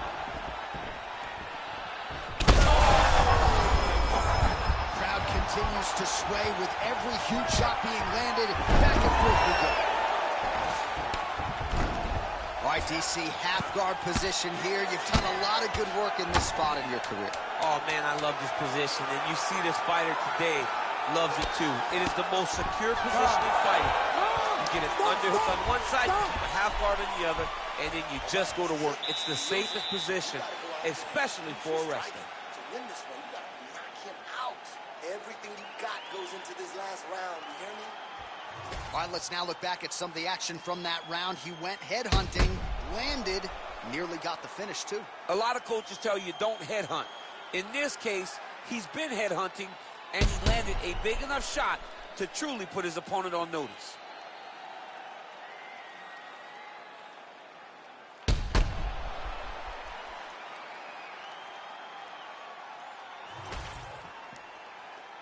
You ready to fight? You ready? Good. 5th and final round. How about that switch over the top, and now his opponent in a world of trouble. Beautiful level change. Make him think you're going low and then come right over the top with that beautiful overhand. Great punch. Oh, nice body shot. Well, that overhand, big weapon for him throughout his career. It's been there all night. Look for him to go back to it here. Look at the redness on his body, man. Adesanya lands. More than one. Punches and bunches.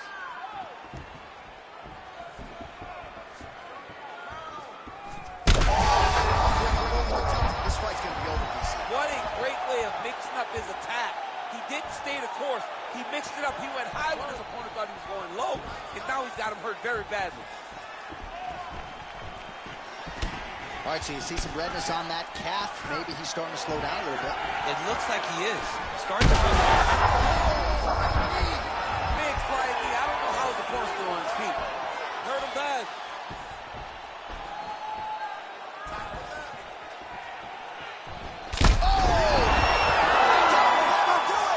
Jon Jones with a huge knockout tonight. Holy smokes.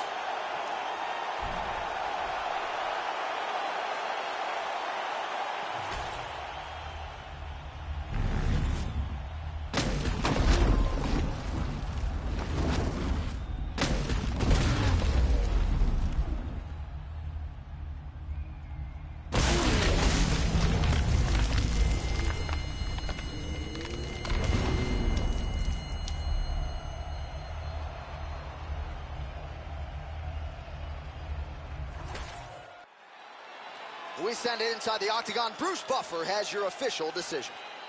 Ladies and gentlemen, referee Herb Dean's going to stop in this contest at 2 minutes, 15 seconds of round number 5. Declaring the winner by knockout, Jon Bones Jones! All right, so Jon Jones back on the proving ground here tonight and adding to his appreciable legacy as he gets it done by knockout. He did a great job of setting up his strikes that ultimately led to him finding one that ends the night. Jon Jones is one of the greatest fighters of all time. Part of it is due to his mind. Tonight, his mind was on full display as he set the traps he needed in order to get this knockout victory. And if you were listening to what he was saying during fight week, he essentially called his shot, predicted the knockout. No TKO tonight. It is Johnny Bones Jones by KO.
it's a short list of men and women who have held UFC belts simultaneously in 2 divisions, and goddamn it, DC, you're on that list, man. Let's see how it goes for you here tonight, though.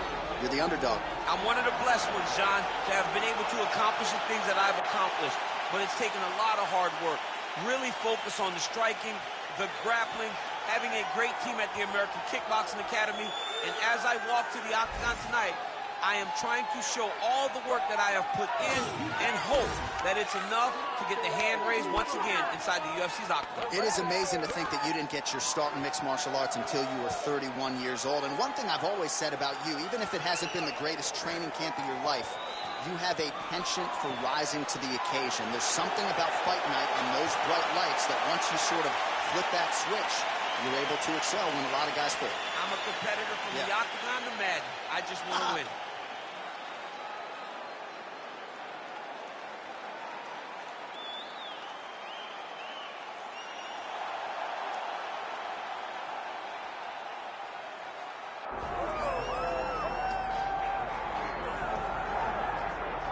All right, so here he is, the undisputed UFC heavyweight champion, Tom Aspinall. He has put UK on the map, and certainly Michael Bisping and Leon Edwards deserve a lot of credit, but now the UK has a heavyweight champion, and he hasn't even arrived at his fighting prime. We heard a lot about the grappling of Tom Aspinall and just how good he was in that realm, but his striking is outstanding. He's got the power to go with the speed. He moves as well with the footwork as any heavyweight on the roster. And that's really the big challenge for the opposition here tonight. Power to be sure on the other side, but how are they going to keep up with Tom Aspinall with the lateral movement, the jab, and everything else that he presents and poses on the feet?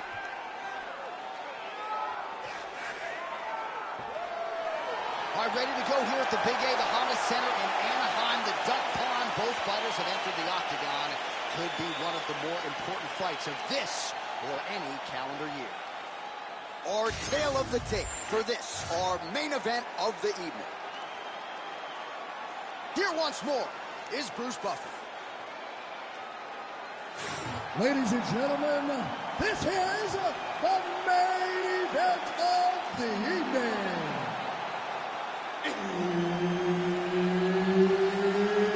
It's time! 5 rounds in the UFC heavyweight division.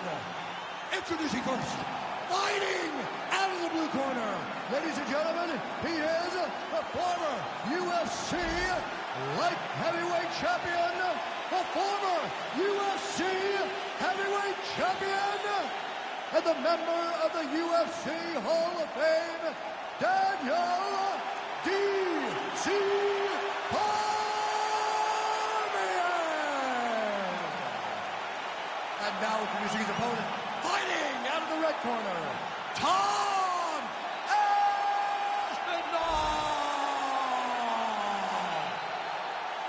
Herbert Dean's in the building. He is the third man in the octagon tonight.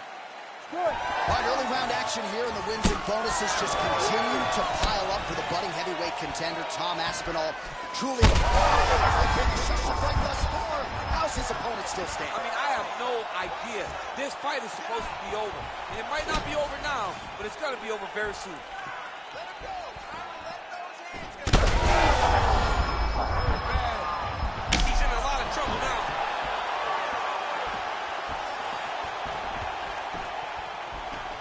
Investing in the body with the kick there. Lands a big right hand early. His misses.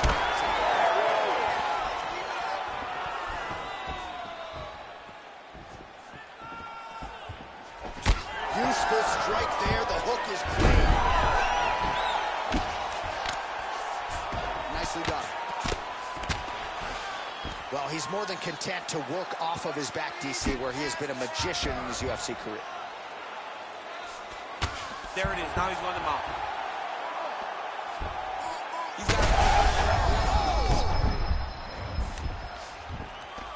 All right, he's in a half guard position. He's got that arm triangle. Watch him pass to the opposite side. It looks real tight. He'll drop his weight to try to finish his technique. Oh, he bails on the submission now. Kelly. He's raining down ground and pound. If he doesn't move on the bottom, he's going to get finished. Looks like the referee could step in here.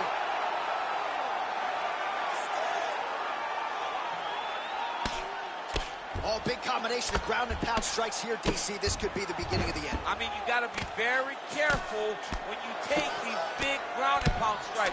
You need a controlled posture on the bottom.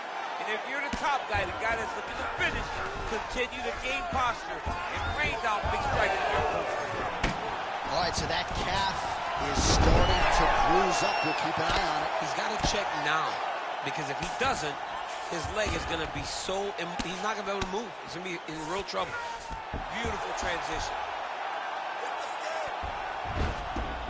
Oh.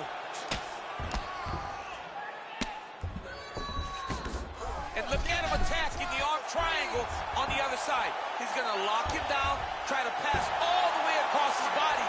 Once he gets across, he will start to drop his chest to the mat and chase the finish. Working on Ezekiel choking, he somehow gets out. He just has to stay patient. It's so unfamiliar. If you panic, you're going to get submitted.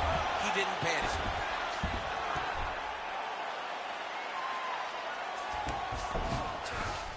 Might be a submission attempt here, champ. Oh, he's got guillotine. Oh, that guillotine choke is tough. Oh, he got out. How good is that? This guy is so aware. He never leaves anything long to allow himself to get subbed. Outstanding round. Do you believe it? Another 5 minutes coming up. Well, how's that for a 5-minute performance? The round is over mercifully for his opponent. You just got to make sure you stay the course, though, at this point, I would think, right? Because you nearly got the finish, but you didn't, and the opponent figures to make some adjustments. Absolutely, and he's from a great team, John. You know that the opponent's from a great team, so they're going to tell him all the right things in between rounds. So he's got to stay the course, as you said. Be calm, be patient. Do exactly what you did prior that put you in such a phenomenal situation going into the next round. You ready? You ready? Go. All right, here we go with round 2. Big double leg, level change.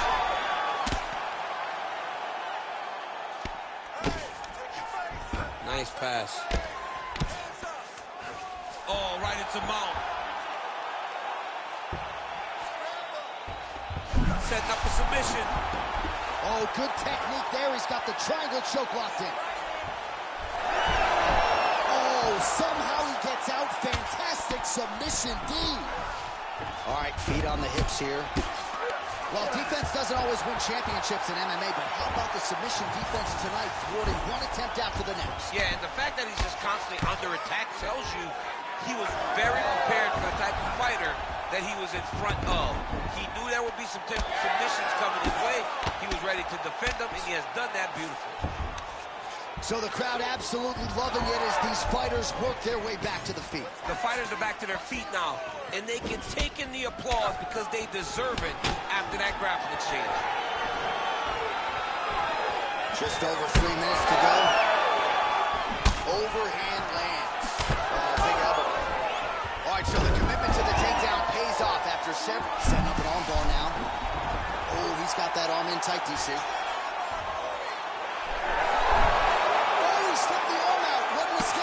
Slipped his arm out, and now he lives to fight another day. Working on the ground here, his opponent's feet on the hips. Cormier's in half guard. Oh, he's got the choke. Oh, he's got it locked in. He's got that arm triangle deep. Oh, favoring position over submission. Very smart decision. You never want to value the submission over keeping dominant position. And very effective with the ground and pound.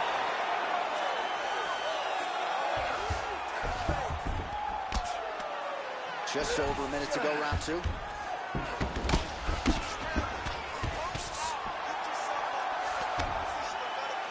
Cormier out of the half guard here. We'll see if he can work for a dominant position.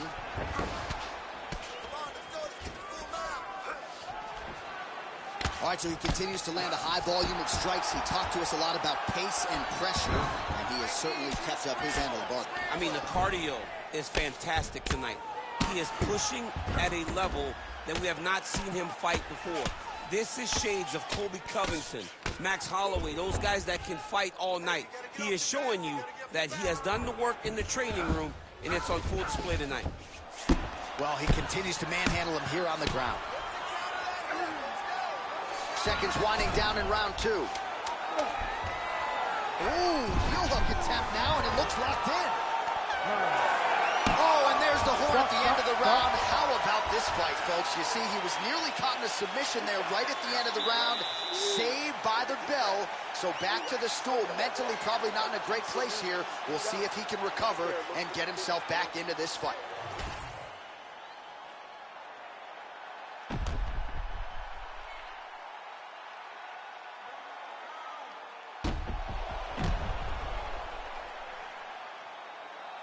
All right, so there is the horn. That means the round is over. We nearly had a finish due to a submission, but I think you got to give credit to both the offense and the defense. Yeah, you got to give credit to both guys. But nothing's more beautiful than an extended grappling exchange like we just witnessed. One guy almost submitted, one guy escaping. It's one of the most exciting things you can watch in all of mixed martial arts. So he's really starting to put together some significant body shots here. These are going to take their toll as this fight goes on. Oh, strike lands cleanly there, champ. Oh, you land, I land. Is that what we're doing here?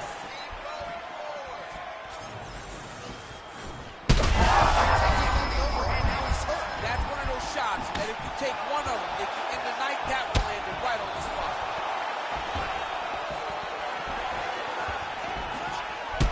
Man, look at that damage on the right side of his body. Starting to really bruise now.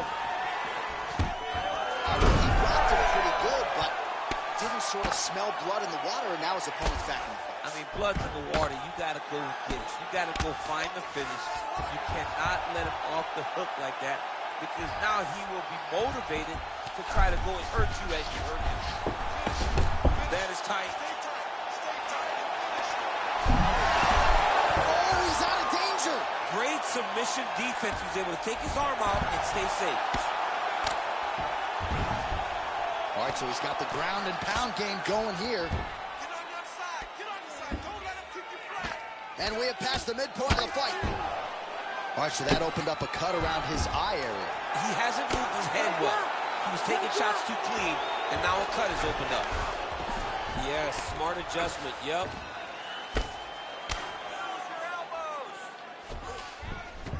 Cormier's back in half guard, very comfortable here. All right, working inside the closed guard now. This is no safe place against this opponent. All right, so the fighter's able to reverse position on the ground, and now he's got the dominant position. Yeah, what a great job recognizing that once he got the reversal, he went right to his offense. He didn't wait, John. He did a good job of while his opponent goes, oh my goodness, I lost the position. He said, no, we're not done. I'm going to get to a dominant position myself. All right, side control now, DC. You know he's in his element on the ground. A lot of tricks up his sleeve. A lot of tricks. Well, that was a high-level extended battle on the ground. Now, though, the athletes back to their feet. Oh, just a nasty leg kick. That one hurt. That's more of a block. I mean, he is throwing those kicks with evil intent. He is trying to break his leg with every single kick. Beautiful. Cormier's got his head looking for a guillotine. Oh, man, it's getting deep. Oh, man, that was slick. Posture's up. Ooh, and he lands a brutal strike to the head. And that'll do it. 15 minutes in the books. All right, so that's the end of the round. Potential adversity here. He's got a cut on his cheek sustained from that strike in the round. Now the focus becomes maximizing these 60 seconds, shutting that cut and preventing it from becoming a major factor here moving forward.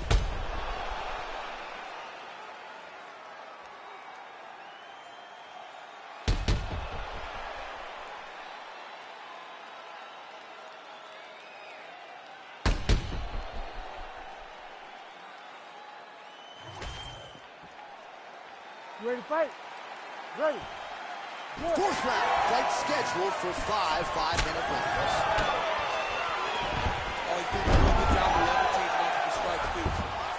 Aspinall's trying to get the triangle here. Let's see if he can close the show. Oh, compromising spot here. Triangle choke is locked in. How in the world did he escape that submission? Right inside his opponent's guard here, DC. You don't want to play around here too long. No, you got to either have two hands in or two hands out, or guys start to attack triangle. Now he's going full mount. Posturing up now. And now the damage is about to start. Oh, nice.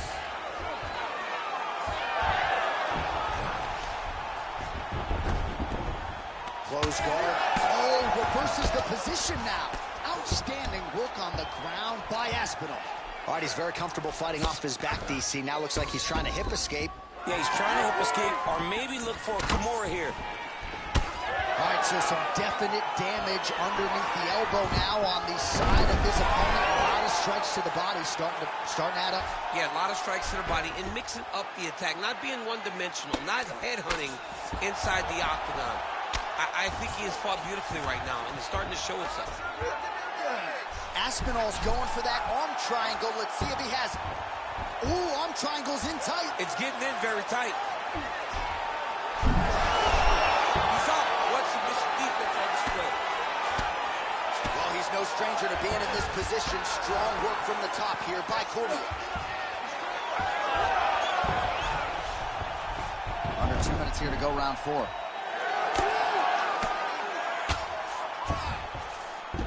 Aspinall's back in half guard. He's very comfortable here. Good job being a threat off your back and not allowing your opponent to get comfortable. Now he's got good body position, yup.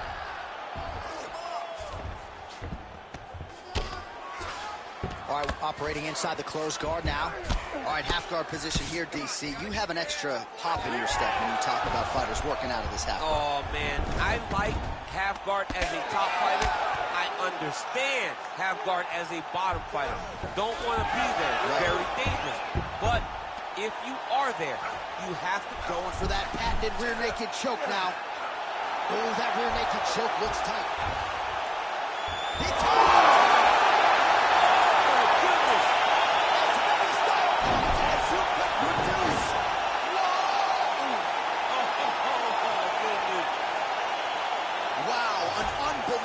result here tonight by way of submission, and he bided his time there. He stayed patient, waited for an opening, and then when it was there, he certainly capitalized to get the tap here tonight.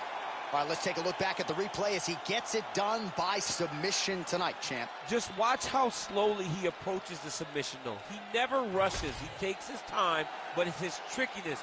It's his ability to trick people into going to the floor with him that puts them in danger and finishing fights. The official decision is in. Here is Bruce Buffer. Ladies and gentlemen, referee Herb Dean has called a stop to this contest at 4 minutes, 29 seconds of round number 4. Declaring the winner by tap out due to a rear naked choke.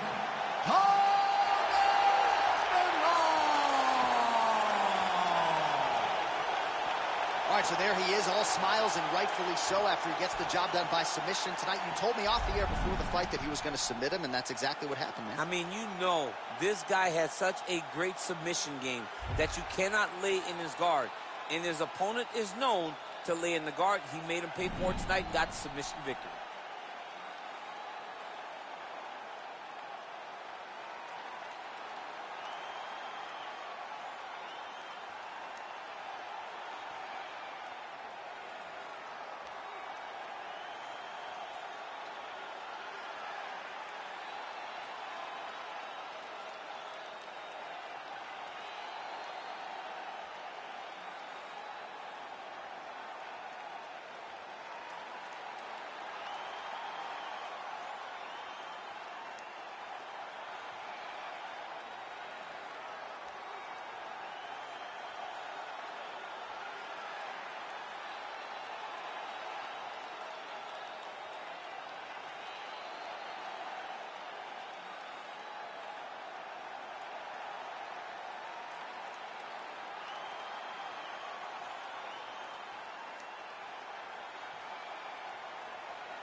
so here is the Black Beast, Derrick Lewis. It wasn't all that long ago that he beat Alexander Volkov, had won 9 of 10, and earned a title shot against you in New York City.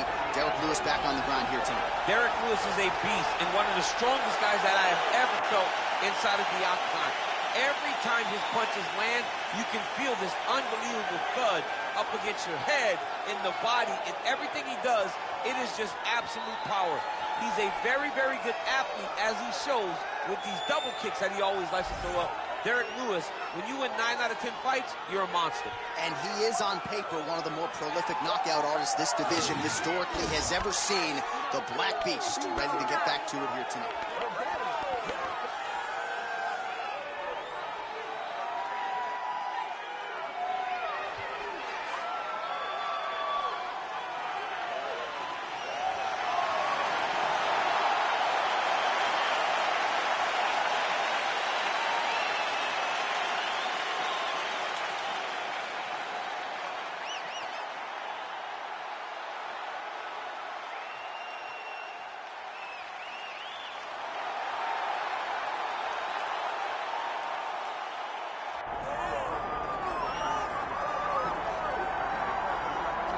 All right, well, a lot of fans have come out to see this man throw hands here tonight. You can argue he has some of the best boxing in this division.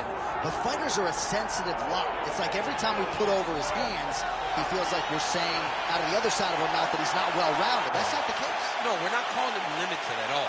We're not saying this guy can't do everything. But what pops on the page is his hand speed, his power in his hands, his ability to set up his hands through his feints and his movements. He can do so many good things in the boxing realm that you lock in on that thing. But make no mistake about it, this guy is very well-rounded, but ultimately it will be his boxing that will allow for him to be successful. And defensively, certainly he's not going to be confused with Pernell Whitaker, but he moves his head very well, manages distance exceedingly well. Sweet Pea. And stylistically, Sweet Pea. Sweet Pea was so good. All-timer, baby. May he rest in peace. All right, both fighters have entered the octagon, and this massive, massive fight is really upon us, ready to go from Anaheim at the Honda Center with one of the biggest fights of the year. Our tale of the tape for this, our main event of the evening. And now for the particulars, here's Bruce Buffer. Ladies and gentlemen, this is the main event of the evening. It's time! 5 rounds in the UFC heavyweight division. Introducing first, fighting out of the blue corner, Derrick the Black Beast Lewis. And now introducing his opponent, fighting out of the red corner, Dana White. All right, Herb Dean, third man in the octagon for this one. UFC President Dana White donning the 4-ounce gloves here tonight, and I know the thesis statement out there is beat the boss, and I want the boss to catch these hands. Well, you better be careful standing and banging with one Dana White. Some of the heaviest hands in this division, has a great sprawl game as well if you try to take him down. I think Dana White might be a future UFC champion. He has to evade, stay at space.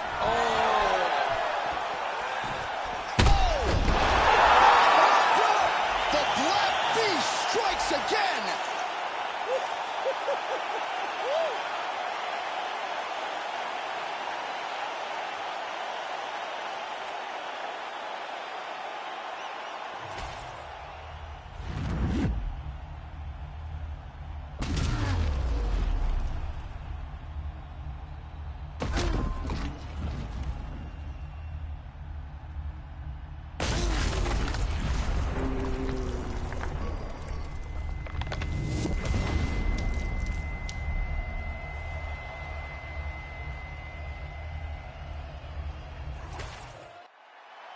The official decision is in.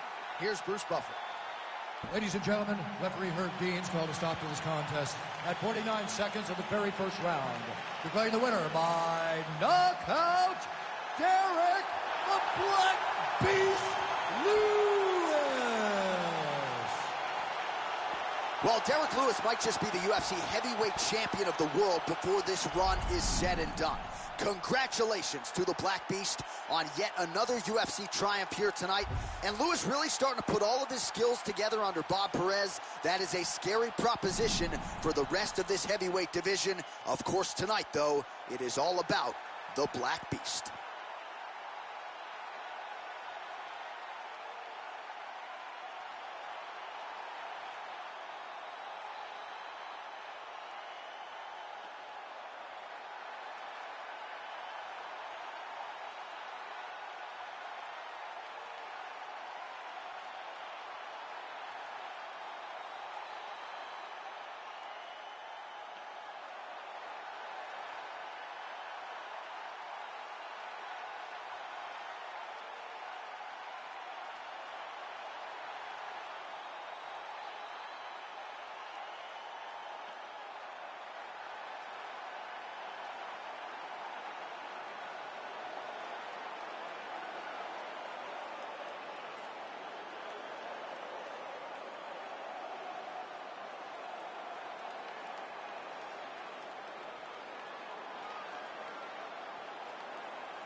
Well, Scousers don't get knocked out, and that has been the case for Paddy Pimblett, at least to this point in his UFC career. Outstanding pedigree coming in, and he's got another big fight in front of him tonight, DC. And he's going to continue to get big fights, because when you have that thing, when you have that it factor about you, people want to tune in. That is what Paddy Pimblett has in spades. But not only can he fight, but not only can he draw people in, the guy can fight. He's a tremendous grappler, and he has confidence like not many guys that we've seen at such a young age in their career. And don't let the out-of-camp body composition fool you, because this man has a work ethic that rivals anybody in this division. Huge spot for Paddy Pimblett tonight.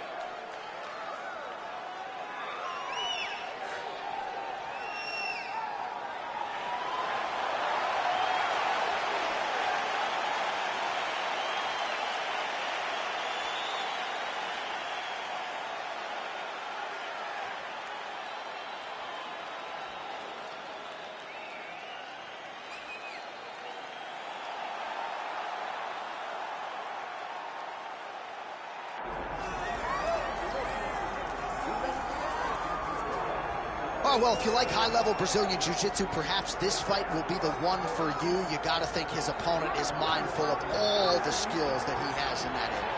Yeah, I mean, you have to be. If you are not aware of the dangers of grappling this man, you are doing yourself a disservice. You got to take note of what he does. He's so good on the ground. He's so comfortable on the ground that if you are there and you lose focus for 1 second, you're done. He's a high-level grappler, a guy that has a ton of accolades in jiu-jitsu, and you recognize it the moment he steps into the octagon. Yeah, a lot of different submissions on his resume, and going to be interesting to see how the opposition tries to handle this appreciable challenge in front of him tonight. All right, so the tension is palpable. Both fighters have graced the octagon, ready to go here at the famed Honda Center in the Big A, Anaheim, California. And now our fill of the tape for this heavyweight fight. To get us started, here is Bruce Buffer. Ladies and gentlemen, this is the main event of the evening.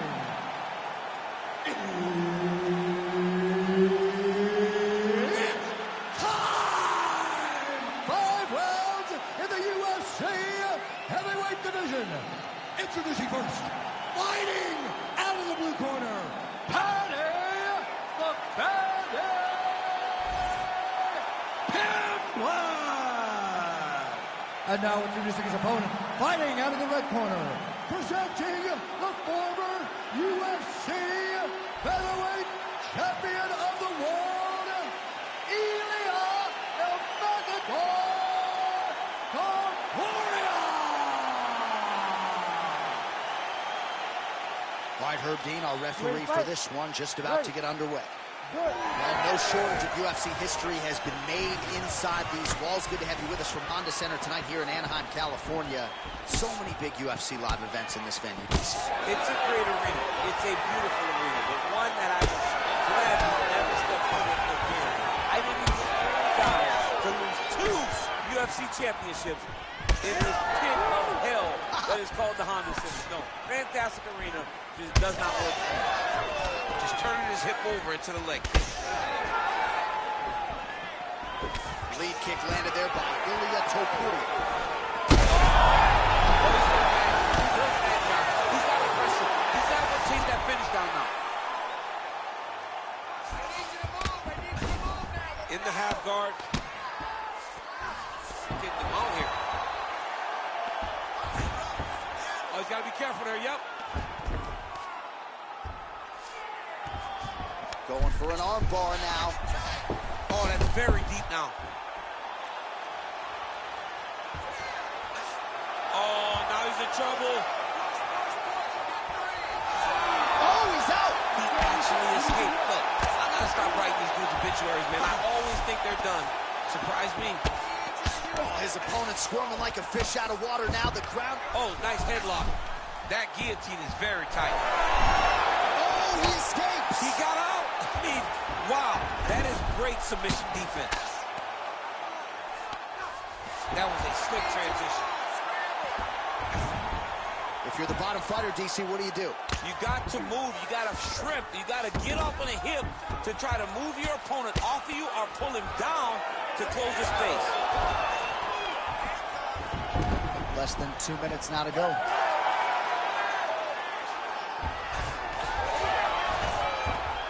All right, well, he's got him softened up here. Ooh, submission attempts in bunches tonight. Oh, that rear naked choke attempt is tight.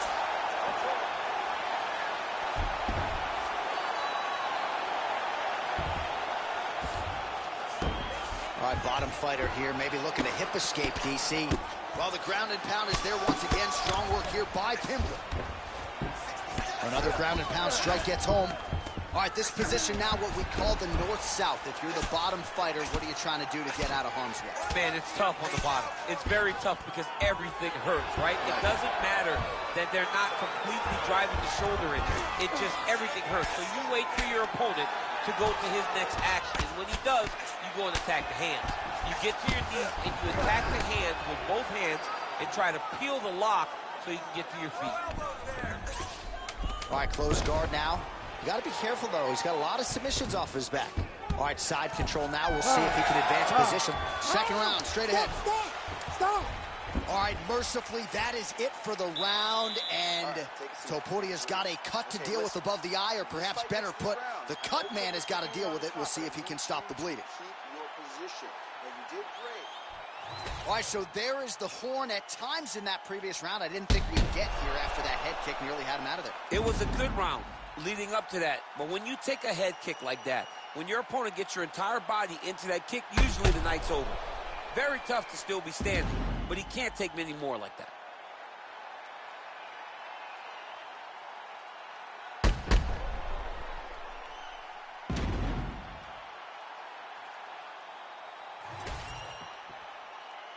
You ready to fight? Ready. Second round underway. Oh, thwack. That is a solid kick right there.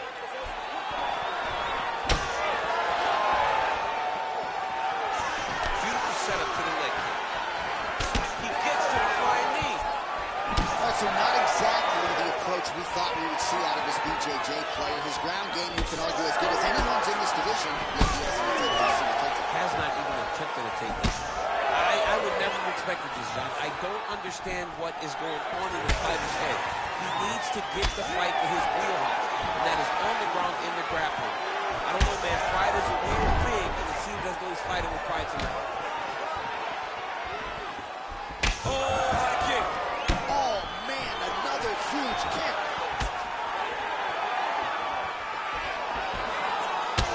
Well, champ, I don't see that well, but it's hard to miss the redness underneath that elbow. A lot of bodily investment from his opponent tonight. Yeah, it's an investment, John.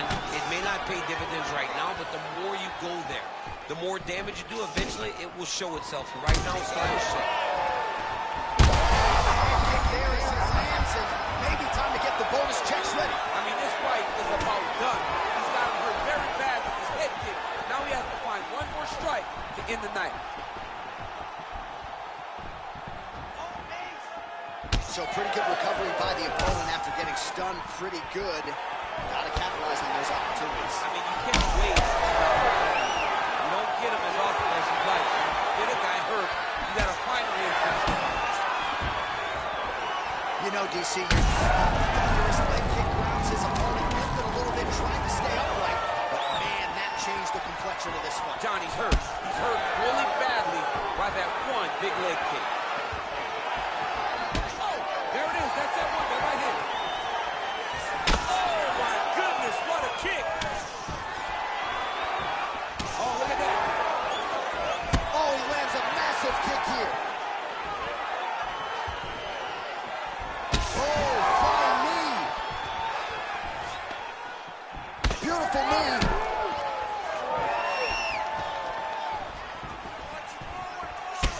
Check, look at that redness underneath his elbow. A lot of those strikes to the body starting to pile up. Getting beat up and being smart enough to not be headhunting the entire time. I like this. I like this approach. All right, working inside the closed guard now. All right, setting up the arm bar here. Beautiful setup on that arm bar. Oh, he's got that submission locked in. He's in real John, trouble. it looks tight. It looks like he's going to get this.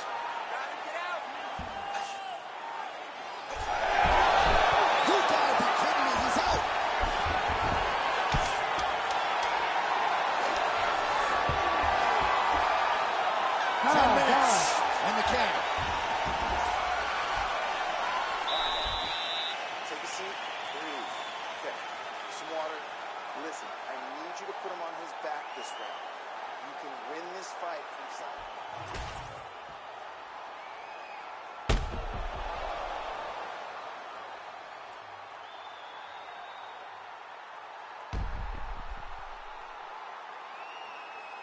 All right, so let us now check out some of the action in that round, DC. There was a whole lot of it, including a stunner upstairs that nearly closed the show.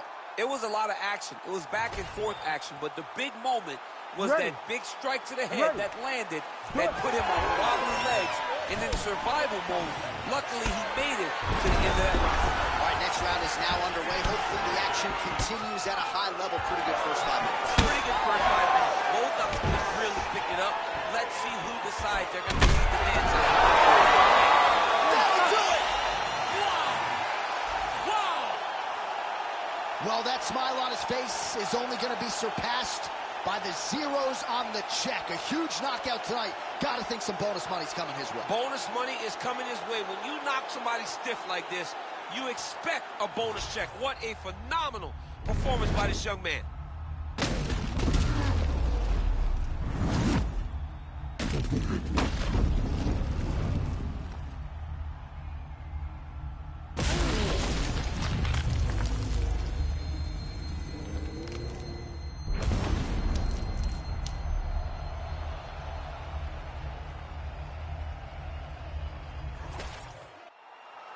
All right, the official decision is inside the octagon. That's where we find Bruce Buffer. Ladies and gentlemen, referee Herb Dean has called a stop to this contest at 26 seconds of the 3rd round, declaring the winner by knockout, Paddy the Paddy Pimblett.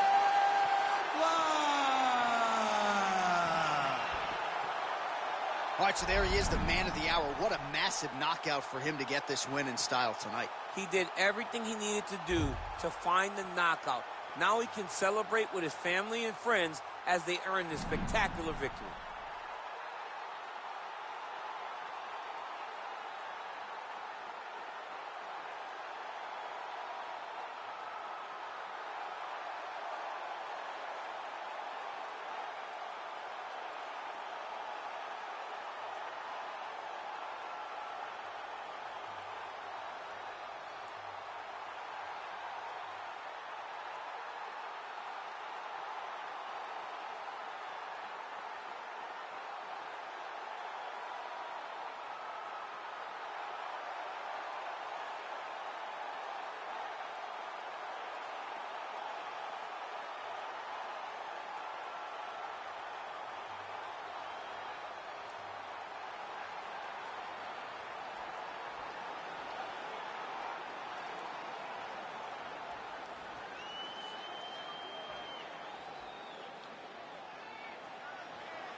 Alright, bruh. Appreciate everybody popping in. Hit that like button.